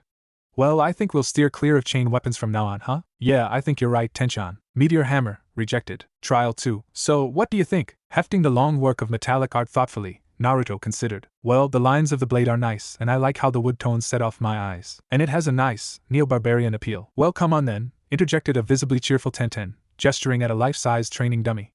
Try it out. Shrugging, the young ninja took up the two-handed high guard the weapon's mistress had shown him and swung. Grinch whip whip whip crunch. Blonde and brunette looked in silence from the twisted remains of handle in Naruto's grasp to the two halves of the training dummy and finally to the great crescent blade half embedded in the wall. So no good? She nodded. Too much strength difference between haft and head. Huh, Tenten sighed. Haft too thin, head too heavy. No good. Ah, great axe, rejected. Trial 3. Hey Tenchan, how about this one? Where the hell did you find that? She asked, staring at the 10-kilo chunk of metal the blonde was happily waving around. Out the back. It was stacked against a wall next to a big chunk of metal stapled to a stump. Stapled to dash. Naruto, stay out of my dad's forge. We have an entire warehouse to play in, that should be enough. Besides, that isn't even a weapon. Faced with the mute puppy eyes no jutsu, Tenten sighed. Alright, try it out. But only once. She barked at the blonde's look of glee. And if you break it, you're paying for a replacement, got it? Naruto nodded and, with a happy glint in his eye, faced the new dummy and swung. Crunch clang whoosh. Hatake Kakashi was, at last, a happy man. He'd been through a lot of stress in the past few weeks, what with Naruto getting injured, which tended to put their Hokage into a punching mood, being hospitalized by said student, and then that awful library mission dash. It would all have been okay, however, if it hadn't been for the fact that the latest shipment of his precious had been destroyed in a freak training accident. And I just know Naruto was behind that, somehow, but no longer. Now, at long last, he would have his precious once again. So elated was the Jounin as he left the bookshop, already flipping pages, that he completely failed to notice the rapidly descending lump of metal until it impacted right between his eyes. Perhaps, he thought in the brief moment before unconsciousness claimed him, someone is trying to tell me something? Gazing thoughtfully at the hole in the roof through which the hammerhead had departed, Naruto turned a guilty look on the quietly fuming Tenten. Awkwardly hiding the splintered handle behind his back, he chuckled nervously. Ehehe. I guess I'll be paying for that, huh? Yes, Naruto-kun. Yes, you will. Now, we will be restricting ourselves to the actual warehouse from now on, won't we? Yes, Tenten-chan. Good. She chirped, abruptly cheerful. Well then, let's get back to it. Now I'm seeing you in something steel, maybe a dual weapon look to bring out your pectorals. Did she scare you just then too, Gaki? Like a world without ramen, Fox. Naruto-kun. Coming. Blacksmith small, rejected. Trial 4. No. But, no. Absolutely not. There are no words in any language for how bad an idea that would be. We are looking for a melee weapon, Naruto-kun. That is a missile weapon. Hell, you can throw kunai further and with more force than that thing. Naruto cast a startled glance at the apparatus he was manhandling back into the shed. Huh. Good point. Shoving the mess of steel and cable back into place under Tenten's watchful glare, he sighed for what might have been. Would have been cool to fire it at least once, though. I know. Stingy bungirl. Formerly cart-mounted light siege ballista. Rejected, firmly. Trial 5. The two shinobi stared in contemplative silence at the weapon rack. They took in the wickedly curved blade, the spiked weight on the 4-meter chain, the 2-meter shaft, and the evilly glinting butt spike. Taken individually, they were threatening, prompting an atavistic shiver. Combined in the one item, though, they were outright alarming, a testament to humanity's sheer, vicious creativity when it came to devising tools of mayhem. Judging by the quiet whimpering from the back of Naruto's mind, the fox was impressed as well. Several minutes passed as the two silently contemplated pros and cons, potential versus drawbacks, property damage balanced against insurance premiums. You know what? Let's not try this one. Yeah, I think you're right. Good call. Daikuzurigama, rejected. Trial 6. Crack. Ahahaha. Tenten sighed, watching yet another training dummy experience violent bisection, the sound of her friend's cackling laughter filling her ears. This looked like being another rejection, for one very simple reason. Crack crack. Ah ha ha ha ha. Naruto was having way too much fun with it. Carefully timing her movements to stay in the whiskered one's blind spot, she paused, waiting for the right moment, before darting forward and quickly snatching the grip from his loosened fingers. Hey, gimme! Calmly coiling the length of braided wire, and thanking her lucky stars for her growing resistance to the eyes, she strode to a nearby rack of shelves, atop which she deposited the weapon. Tenkei, whimpered Naruto, gazing at the shelf with watery eyes and quivering lip. No, Naruto-kun. The bun-headed girl replied in a firm tone, gesturing at the fresh gouges in the walls and fragmented dummies. You may play with the viper's tongue when you are prepared to be responsible. Grudgingly following his friend, the blonde cast one final yearning look at the shelf before sullenly heading into the polearms section, quiet grumbling echoing in his head. Humph. Bet Shikaku or Nibi get to play with cool weapons of doom whenever they want. Stupid lack of corporeal form. Braided ninja wire bullwhip. Rejected. Pending good behavior. Trial 7. Crunch. Tenten sighed as Naruto sheepishly dropped the fragments of timber to the floor. It was so frustrating. A spear, particularly one with a good broad blade, would in theory be lethal in the blonde's hands, combining range, potential lines of attack and a devastating thrust. If only Naruto would stop squeezing through the haft, wandering through the racks as her friend set to salvaging spearheads and quarterstaff ferrules and brushing timber fragments into the kindling pile, she mentally ran through options. Okay, spears out. Naginata out. Halberd, bill hook, lahaber, any striking weapon, anything with a thin shaft that limits things. Muttering as she walked, the frown on her face growing steadily sharper, she was on the verge of rejecting polearms entirely when a flash of crimson caught her eye. Naruto nervously adjusted his grip on the iron shaft and glanced at Tenten, who cast him a reassuring smile. It's okay, Naruto-kun. Just do the kata I showed you. Okay, Tenchan. Agreed the blonde, hesitantly making a passing step forward and bringing the great shovelhead around in a sweeping arc. Tenten smiled as her friend's movements grew more and more confident, shovelhead and crescent blade whirling around in a dance of potential destruction. Faster and faster the blonde shifted through the steps, the staff of the weapon audibly humming in the air. Maybe this was the one. GRNCH, ehehe whoops. Tenten felt her eyebrow begin to twitch as she took in the half-circle of twisted metal that had formerly been a polearm, causing her overpowered friend to gulp at the slight prickle of killing intent filling the air and surreptitiously note possible escape routes. I'm sorry, Tenchan. I got excited, and I guess I gripped it too hard and It's okay, Naruto-kun, replied Tenten with a long-suffering sigh. It was a long shot anyway, so said the whiskered one after a few moments of silence. Want me to straighten it again, would you please? Monk's spade, and other assorted polearms rejected. I'm bored. Shut up. Really bored. Shut up, Fuzzy. Bored. Shut up or I'm asking Guy-sensei about youth and hard work. Fine, I'll be quiet. No need to get nasty, Gaki. On the whole, Naruto was quite glad Tenten had elected to work off some stress at the kunai range and left him to wander through the warehouse, his tenant making it more and more challenging to maintain his temper. I don't know why we're still back here, Kit. You know we could get the whip down from there. Tenchan said no. Do you really want to get her angry with us? Well, no, but the whip. Truth be told, Naruto could sympathize with the giant rug. The whip was cool, all braided and wiry, with the hiss and the WH crack, and, still, Tenchan knew stuff about weapons. If she said no, there was probably a good reason. It was a very high shelf, too. You know, continued the fox as Naruto wandered toward the back of the warehouse, you could always persuade the bun girl. Some puppy eyes, a smile, some nibbling. Guy-sensei, please share your youthful teachings on hard work with your youthful student. All right, you've made your point. As the booming mental voice faded into sullen grumbling, in which the words prude, brat, and whip featured prominently, Naruto sighed. In truth, he was beginning to get a little discouraged.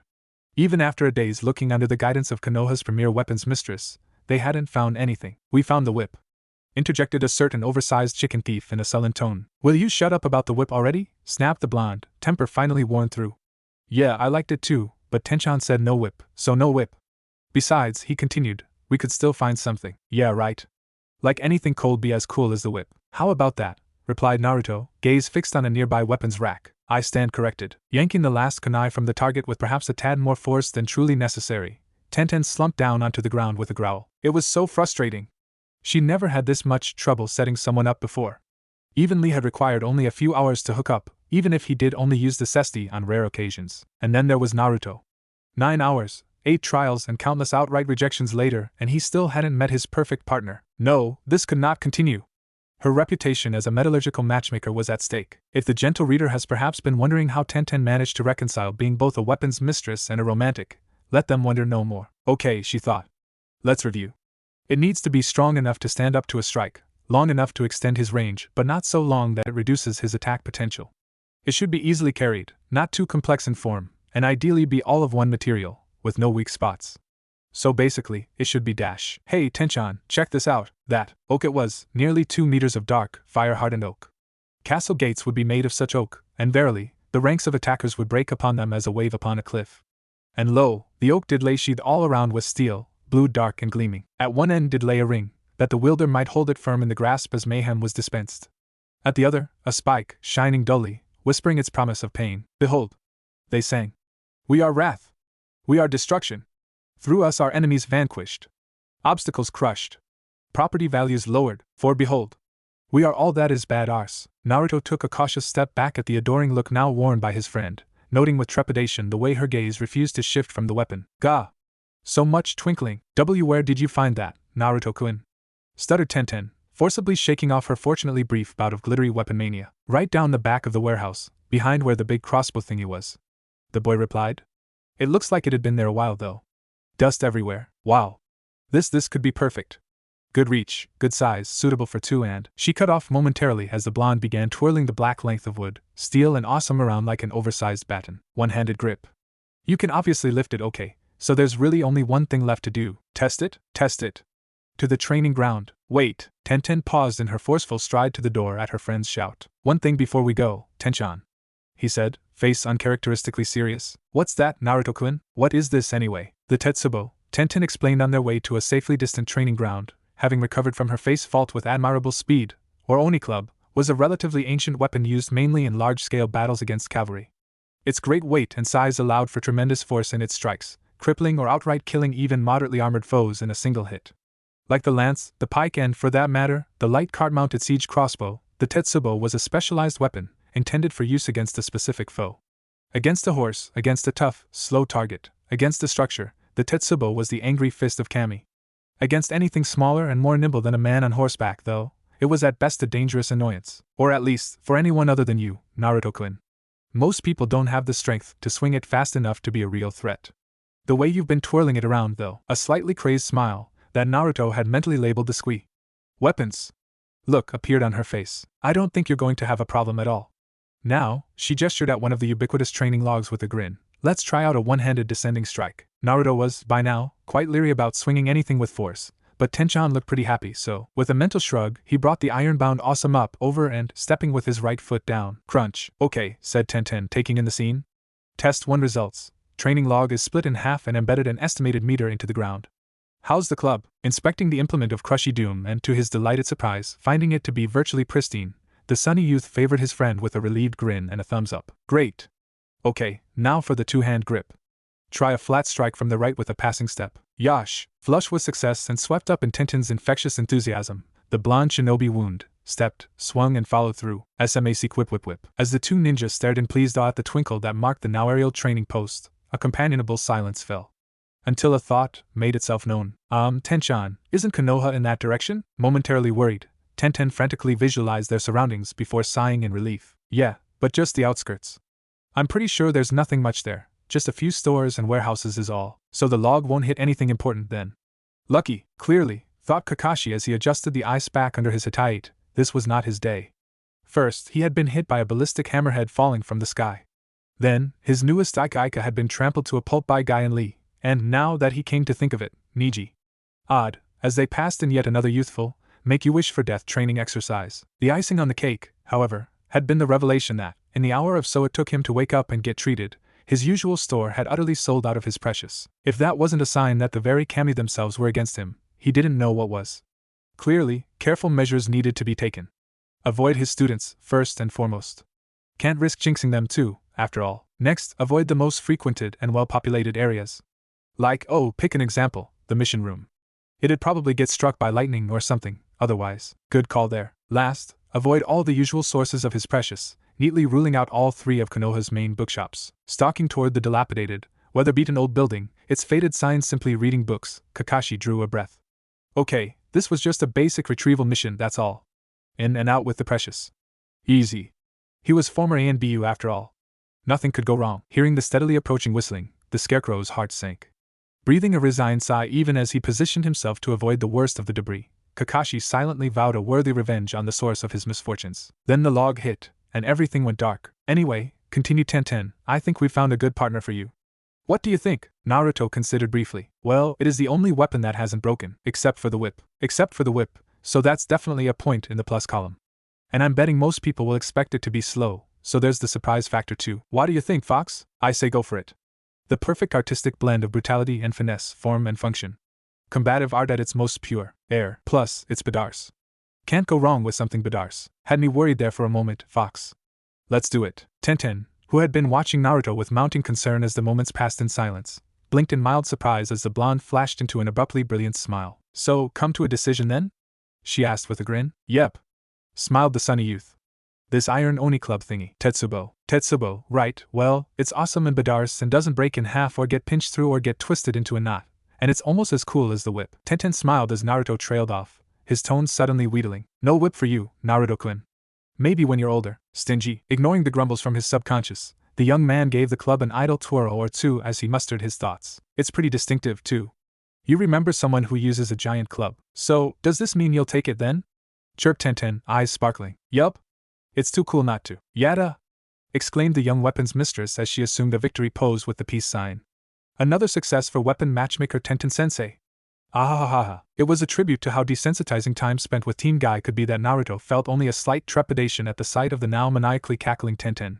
Slinging the black club of awesome Crushy Doom lazily over his shoulder, he coughed slightly, causing the laughter to cut off abruptly as a blushing Tenten struggled to regain her composure. Ahem. Ah yes, Naruto-kun. Right. Let's head back to the shop so you can pay and I'll dig out a carry harness for your new partner. I'll need a manual on how to use it too, added the blonde as an afterthought. Oh, that's not a problem, replied Tenten, her tone altogether too casual. I can show you if you like. It's no problem? No, not at all.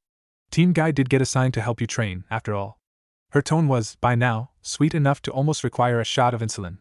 That is, unless you prefer to train with someone else. No. That'd be great, Tenchan. I'd love to train with you. Inner Tenten was in full chibi dance by now. Well, okay then. I'll bring some equipment along to tomorrow's training and we'll cover the basics then. This is going to be so fun. Coo. Take that, Shizen-san. A comfortable silence fell as the two smiling teens ambled through the trees, each occupied with their thoughts. Naruto with a fantasy involving a protection mission, madly fleeing bandits, and the phrase "say hello to my little friend." Tenten with an image of snuggling with Naruto in the middle of a recently decimated training ground. A sulking Shizen tied to a nearby tree. I know, Naruto-kun? Yeah? You know, the Tetsubo isn't really going to help with that whole Konoha's reeking ball nickname. Crap. A moment passed. Maybe the whip. No whip for you. Ah please? No. But, nope. Tenkai-en. Don't make me stab you, Naruto-kun. Mine. Neji was doomed. He was certain of this. He had carefully collected the evidence, weighed up the points for and against and arrived at the conclusion via a series of logical steps. Hyuga Neji was doomed. Really doomed. Today started off so well, too, he thought as he and Hinata walked towards Team Guy's usual training ground. No missions, Naruto-san and his team out of the village on, apparently, a 2-week escort mission, payback from their Jounin-sensei, or so the grapevine had it. Something about a crushed bookshop, his efforts with the cat contract finally bearing fruit, where the toad contract gave the untrained summoner tadpoles and the snake contract tiny grass snakes. The cat contract called up wiry, vicious alley cats. Neji had not been pleased. A rather pleasant day, in other words. And then, with a simple request from his cousin, he was doomed. You want to what? It took a great deal to bring open emotion to the features of a male Hyuga. Under normal circumstances, anything less than an open death threat would provoke, at best, a raised eyebrow. To provoke something of the magnitude of the yell that has startled birds from roofs across the entire Hyuga district would take something incredible, something unthinkable, something. I want to ask Guy-sensei for strength training, Neji Nizan. Yep, that'll do it. Neji made a brave attempt to wrap his mind around the concept of anyone not an insane devotee of a blinding color actually willingly choosing to inflict Guy-sensei's training on themselves, only to fail, utterly. Brushing that aside, for the sake of his mental health, the Hyuga prodigy cast an assessing gaze at his now fidgeting cousin. Let's see blush, finger twiddling, that stutter dammit. It's because of Naruto-san, isn't it, Hinata-sama? To his surprise and secretly, pride, the inevitable fluorescent blush, following the mention of the blonde for once did not herald a lapse into unconsciousness for the brunette. Yes. Yes it is, Neji sighed. Very well, but why Guy-sensei, out of all the Jounin in Konoha? Ito, pacing in her room, surprisingly to most who thought they knew her, not bright orange or filled with Naruto imagery. It wasn't as though she needed to be reminded of what her Naruto-kun looked like. After all, Hinata considered matters. Alright Hinata, just like Kurinai-sensei said. Examine the situation from a logical perspective. Fact, Naruto-kun was now very, very strong. Fact, Naruto-kun was now training with Tenten-senpai from Neji Nizan's team. Fact, Naruto-kun was, as a result of this, getting close to Tenten-senpai. Fact. If something were not done, she would lose her Naruto-kun. Bolting upright on her bed, the look of fierce determination on Hinata's face would likely have shocked those who knew her. Clearly, there was some common thread to the women Naruto-kun liked. Isolating the common thread would allow her to more easily make use of it. What could it be, though? Sakura-san had a bad temper that could be mistaken for a spirit, but both Shizen-san and Tenten-senpai were quite calm. Shizen-san and Tenten-senpai were older, but not Sakura-san. Tenten-senpai had that weapons thing, but that ruled out the other two. Flopping down on her bed with a huff, Hinata pouted. It was so frustrating. About the only thing they seemed to have in common was that they were all strong. Shizen-san was an accomplished jounin and practitioner of a very challenging branch of ninjutsu. Strong, Tenten-senpai practiced a physical art, and held her own as the only female in a team of geniuses. Strong, and Sakura-san, well, despite her lack of skills as a shinobi, no one who had ever seen her lose her temper would deny her personal strength. Strong. Clearly, then, it was strength that Naruto-kun was attracted to. Even his mother-in-all but blood Tsunade-sama was strong. That was it. Conclusion reached. Hinata once again resorted to logic. Supposition. Growing stronger would allow her to get closer to Naruto-kun. Fact. Training with someone strong would allow her to get stronger. Fact. Neji Nizin's Jounin sensei, Meito Gai, was the physically strongest shinobi in Konoha. Fact. Naruto-kun was currently receiving training with Team Gai. Fact. Training with Team Gai would allow her to grow stronger and get closer to Naruto-kun. Conclusion. She would arrange for training from Meito Gai sensei. Hinata-sama, sighed Neji as he strove to block out the hopeful gaze of his cousin. I admire that you wish to get stronger, but you are family. There is nothing you can do that will make me allow Gai-sensei to inflict his ideas of training on you. 3 new plushies in the new, uncensored, Kittens of Konoha calendar. Gai-sensei, I would like you to meet my cousin, Hyuga Hinata. Curse my love of the cute. Curse it. Wincing both at the volume of Gai-sensei's greeting and the thought of what Hinata-sama was about to inflict upon herself, Neji glumly contemplated the myriad, inventive, Hayashidano-inflicted punishments that surely lay in his future. In fact, that was another area worthy of gloom. In the months following Neji's battle with Naruto-san in the Chunin exams and the subsequent reconciliation between nephew and uncle, Hayashidano had made a rather abrupt about-face in his attitude toward his daughters. A subtle change, certainly, at least to a non-Hyuga.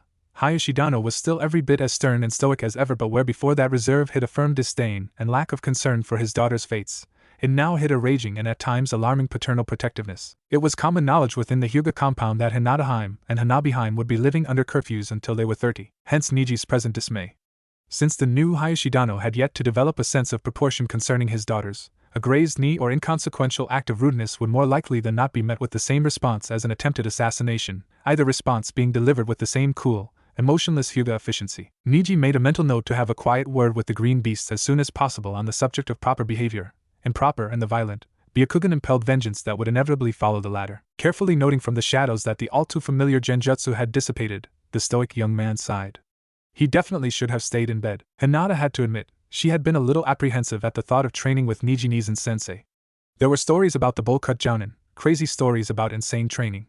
Carrying boulders, kicking through tree trunks, that sort of thing.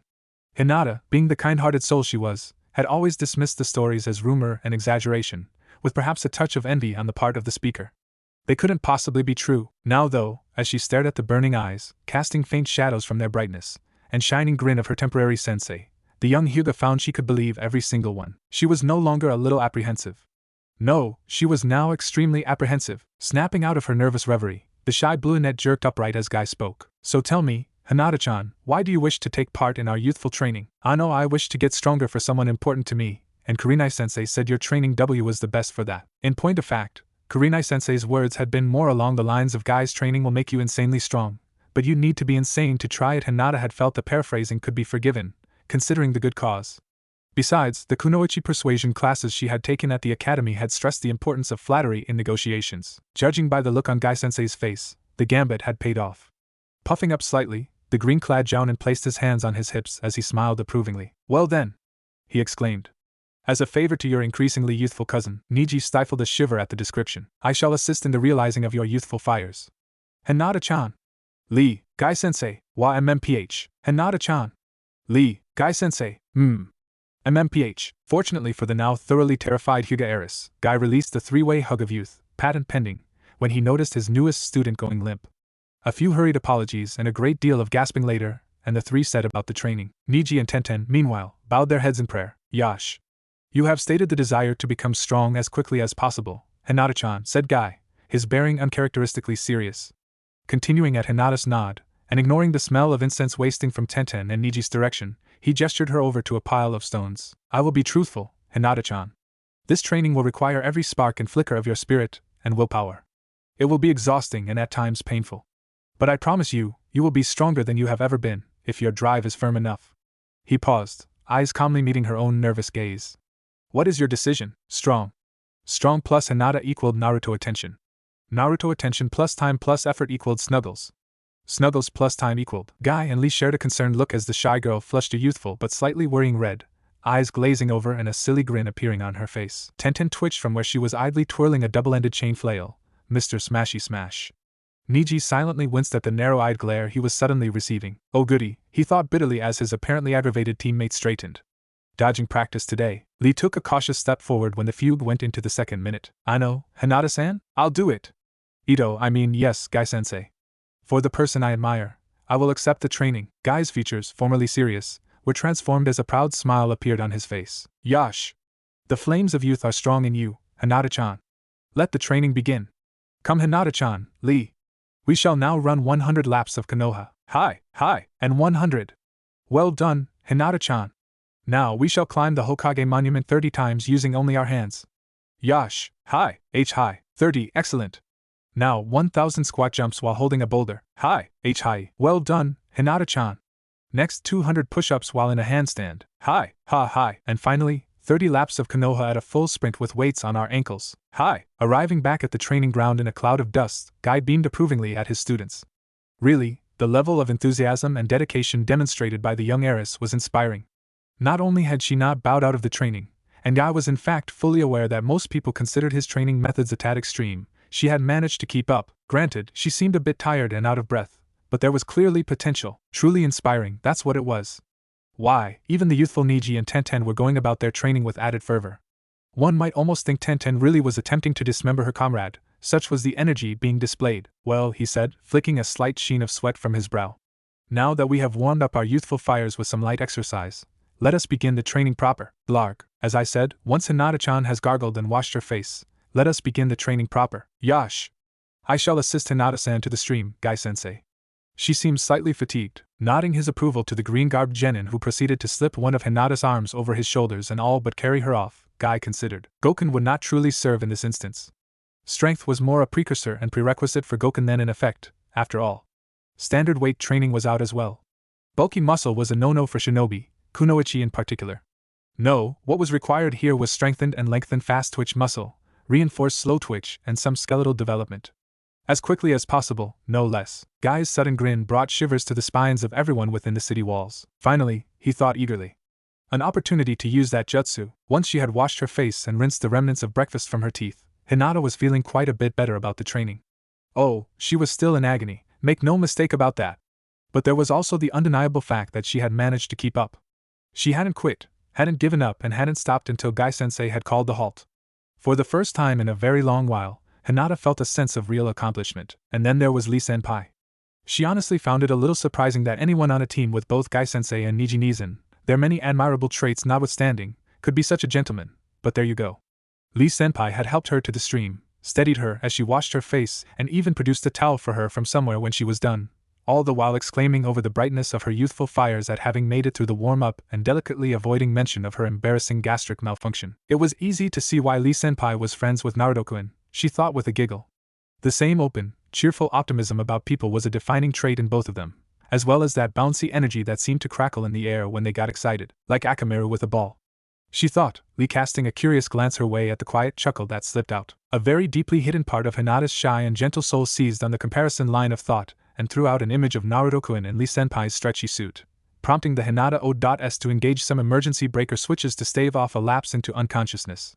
Fighting off the blush with the experience of frequent practice, though saving the mental image for further and extended examination, the flustered heiress returned to her musing with a slight smile. In fact, she thought as she politely waved off Lee-senpai's offered arm, if it weren't for the mind-numbing and agonizing muscle pain and exhaustion, this training session would be quite pleasant. Her good mood lasted right up until she re-entered the clearing and caught sight of what Guy-sensei was holding. Ah, back on your feet so quickly! Roared the eccentric Jounin, the lavender spandex suit fluttering in the breeze produced. Yash! It speaks well of your youthful fires that they have rekindled with such speed. You are much like the vibrantly youthful Naruto-kun in that respect. Normally, being compared favorably with her crush and object of rose-tinted devotion would send the gentle girl into a swooning, blissful fugue state. In this case, however, Hinata's mind failed to even register the compliment, occupied as it was with a silent prayer concerning the suit. Please be for Neji, please be for Neji. Now, continued Guy, mistaking Hinata's apprehension for eagerness. To further your youthful strength training, I have arranged for you this youthful training suit of youthfulness. Damn it, that's right, gentle reader. Hinata thinks words she would never say. Please put it on, that your youthful training may be accelerated. Yash! Shouted Lee, fist clenched in manly excitement. Hinata-san will surely be filled with the flames of youth in such a garment. I feel inspired. Making a mental note to repress the memory of this training as much as possible, the manhug no jutsu ranking fairly close to the top of the deletion list, Hinata trudged into the leafy shade to change. Condensing and releasing a sharp chakra pulse, both to short out any hiding techniques and as a painful lesson in privacy to any sticky beak dijutsu, she cast a peeved glance at the suit and sighed. If I had known this training would involve spandex, I'd have gone with the examiner lady in the trench coat from the Chunin exams. After all, scary or not, all across Konoha, man, woman and beast shuddered in sudden terror. Donning the suit, and it deserved the capital letter, oh my, yes, the by now thoroughly dismayed Hyuga heiress stalked back to her sensei, face bright red and gaze downcast in displeasure. This was so embarrassing. The suit clung and gripped. It didn't hide her figure at all.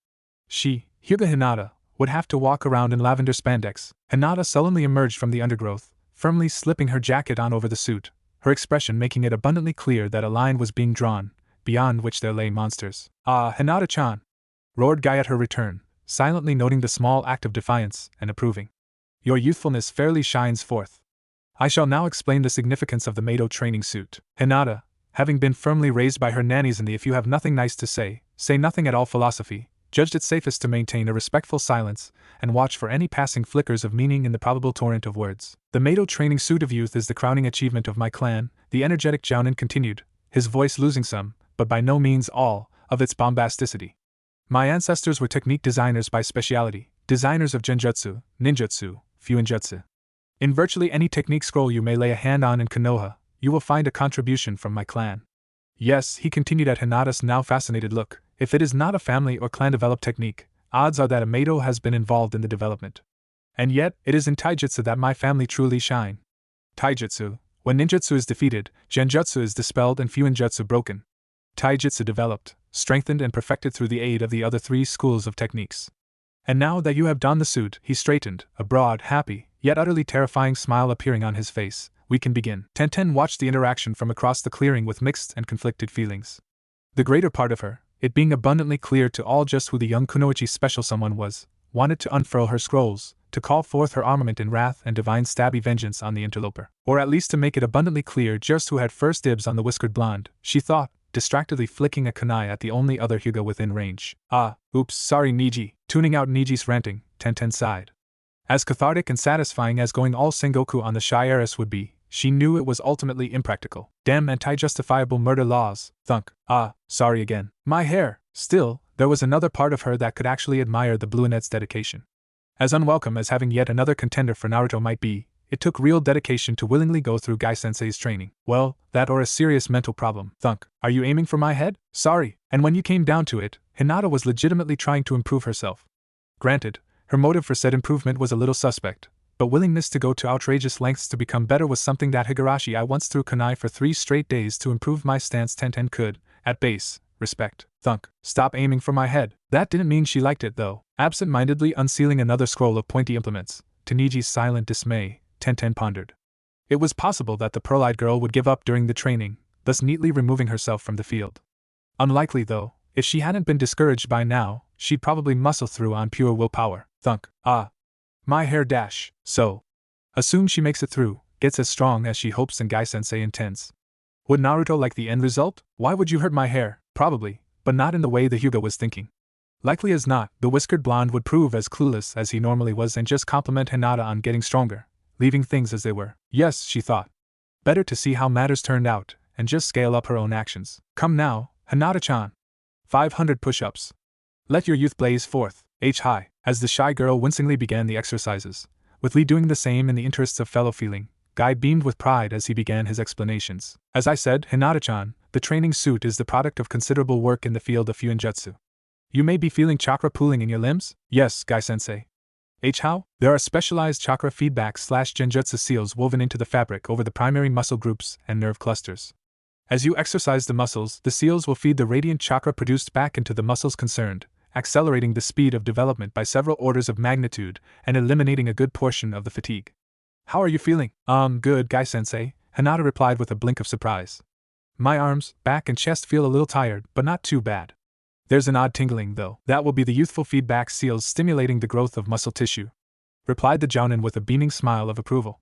We shall now undertake a youthful conditioning regimen in order for the suit to develop your muscles and skeleton sufficiently for Phase 2. More than a little unsettled at the fact that even the energetic and positive Lee had a look of fear and concern at the mention of Phase 2, Hinata silently nodded while mentally commending her spirit to the heavens. Now then, continued Guy, his tone growing in volume and energy. 50 laps of Konoha at a full sprint, Hinata-chan. The power of youth compels you. Explode, Yash. Yes, Hinata-san, let us burn with youthfulness as we prove the genius of hard work, roared Lee, privately feeling that he had remained unyouthfully silent entirely long enough. I shall strengthen myself beside Hinata-san, that we may enhance our youth to greater heights. Lee, your youthfulness moves me. Yes, let us go. For youth, F for youth, eyebrow twitching slightly, but elegantly. Hyuga thing, as she followed the dual green beast's dust trail, Hinata gritted her teeth as the buzz of chakra arose in her legs and lower back. Making Naruto-kun proud. On a well-traveled highway some 5 days out from Konoha, a certain orange-clad blonde force of destruction nearly fell off the wagon on which he was riding as he sneezed abruptly. Shrugging, he returned his focus to watching for threats to the convoy and quietly cursing Kakashi-sensei for taking the most boring gi disguised as a B-rank mission that ever was. Gesundheit, Gaki. Thanks, Fox. Several days passed. As promised, the training was exhausting, painful, and strenuous. More than once, she had simply passed out the moment training had finished, being helped, or more commonly, carried back to the Hyuga compound by Neji and a touchingly concerned Lee. There had been times, typically after the third or fourth set of 500 push-ups, or the fifth set of learned-by-experience grappling kata, when she had come very close to quitting. To giving up the agonizing stretching techniques, the muscle conditioning, the constant exhaustion and, not incidentally, the seemingly constant yelling, and returning to her old world, where Hyuga Hinata may have been weak and shy and unconfident, but was at least not expected to perform deep leg squats in sets of 100 while holding a boulder. And yet, for all that, she didn't. Whenever the voice that urged her to quit made itself known, there was always something there to so silence it again. Guy-sensei would beam at her and roar out his satisfaction at her efforts, or Neji and I would catch her eye with that look of amazement, or Lee-senpai would flash her a grin or his famous nice guy pose as he trained alongside her, and her arms wouldn't feel as tired, her legs would hurt a little less, and the fire she was feeling inside would burn a little higher, and she begin again. And even better, she was getting results. Apparently, when Guy-sensei used the phrase several orders of magnitude faster in relation to muscle growth, he really meant fast enough to send a long-term steroid junkie into a jealous rage. The basic physical conditioning routine had been accelerating frighteningly fast, in both repetitions and intensity. The basic set of 500 push-ups had become 1500 with a slightly flustered Lee-senpai sitting on her back, for example. Her running speed on their laps of the city walls was now sufficient that, provided neither of them removed their weights or really went all out, she could keep up with Guy-sensei and Lee-senpai. For a lap or two at least, a slight grin crossed her face as she continued her third set of ab crunches from her position on the underside of a tree branch. There had been one or two other benefits that, while unexpected, were highly welcome. Jukin, for example. She had, that morning, run through her normal Jukin practice of precision strikes on a heavy sandbag and had been somewhat shocked to see her fingertips smoothly perforating the heavy layered canvas. The slow grin that had appeared on her face at the sight of the slowly draining bag had sent Neji, practicing at the other end of the dojo, bolting for his room, muttering something about not for all the plushies in the world. Hinata had, after making sure the anti-digitsu seals on the dojo walls were active, proceeded to pummel the sandbag to within an inch of its existence, giggling madly in happy catharsis. Violence could be fun. Who knew? Achoo, Gesundheit. Thanks, Fox. You know, this isn't what I had in mind when you said you teach me an art of reading people, strategy, wit and intuition. Shut up and play, Gaki. Full house, flush, graph, pay up, tailboy. She would have considered it odd before, but there was something very validating about being able to unleash destruction on something deserving, she thought as they finished her crunches and smoothly dropped back to ground level. In fact, she concluded as she began a set of free weight exercises, joined by Guy and Lee, once you got past the tearing, crippling pain and exhaustion, there really were definite benefits to this training. And once you got used to it, the suit was actually kind of cute. Neji, deep in repression as he dodged kunai flung by an increasingly tense and irritable Tenten, felt a cold chill flicker up his spine. A chill that cost him another 5 centimeters of fringe, as his dodge failed to take him quite out of the path of a kunai. Why do you hate my hair, gods? Tenten sighed. Great. First the spandex fest, and now she got to deal with Neji on the youthful calming tablet again. Yay, this was clearly not her week, she thought, absently force-feeding the gibbering Hyuga prodigy the pill through application of a headlock. Still, she brightened as a thought occurred, better to make the best of a bad situation. Slinging the now somewhat more mellow Neji over his shoulder, Tenten set off for the hospital. I wonder what Shizen's doing? The clank of the 70-kilo dumbbells striking the ground was quite loud as the three spandex-clad shinobi finished their exercises. Very good, Hinata-chan, Lee-kun. Your youth is burning brightly. Lee. Make 7 ascents of the monument and squat jumps. Go, OSU. Guy nodded in approval at the departing Lee before turning back to Hinata, his expression becoming somewhat pensive. It is time, Hinata-chan, to move on to the second phase of the youthful strength training. However, he mused, taking in the reserved look on the face of his temporary student, I sense you have some reservations. Oh no, what could she say to that? Guy-sensei had been so kind and supportive. How could she dash? Do not be afraid to speak your mind, Hinata-chan, said the green one gently. It is clearly something that concerns you. Nodding and taking a deep breath, Hinata looked at her teacher directly. It is just that the person I admire, who I want to make proud of me, will be returning soon, and I don't think I am strong enough yet. Wincing, the young Hyuga heiress stared at her feet. How could she be so rude? Guy-sensei had accepted her, trained her, given her the suit, and she was complaining? How? Please, chuckling broke through her mental tirade.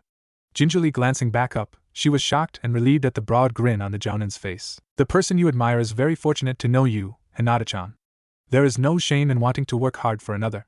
And do not worry, he yelled suddenly, fingers moving through a long series of hand seals. Your physical condition is now sufficiently improved to allow us to advance to Phase 2.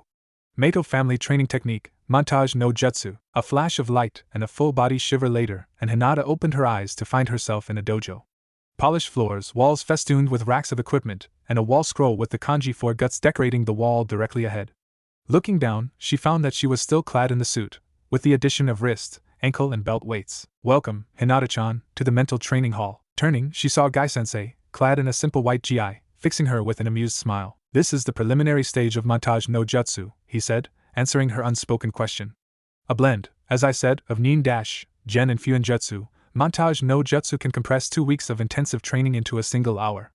Genjutsu provides the necessary mental constructs and time compression effect, and ninjutsu, combined with the feedback seals in the suit, allows the mental training to affect the physical body. A most youthful technique, I feel, but a technique like this would be priceless. How is it not better known?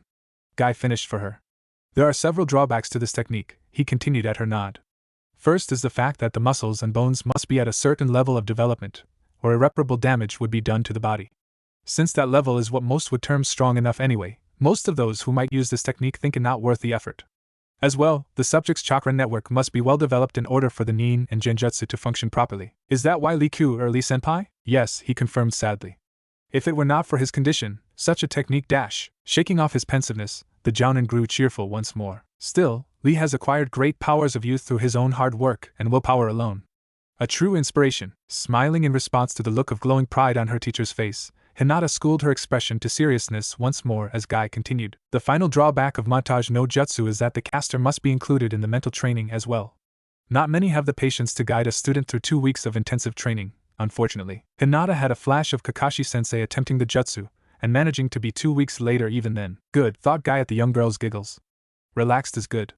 Clearing his throat, he firmed his stance as the Hyuga heiress stiffened. Now that explanations are finished, we shall begin.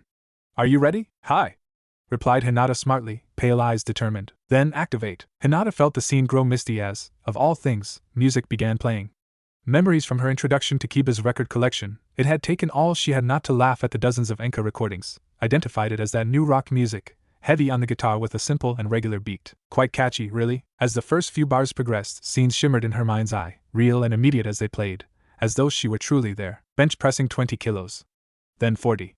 With one hand, running through wrestling forms, the belt around her waist colored to show her level. White belt. Green belt.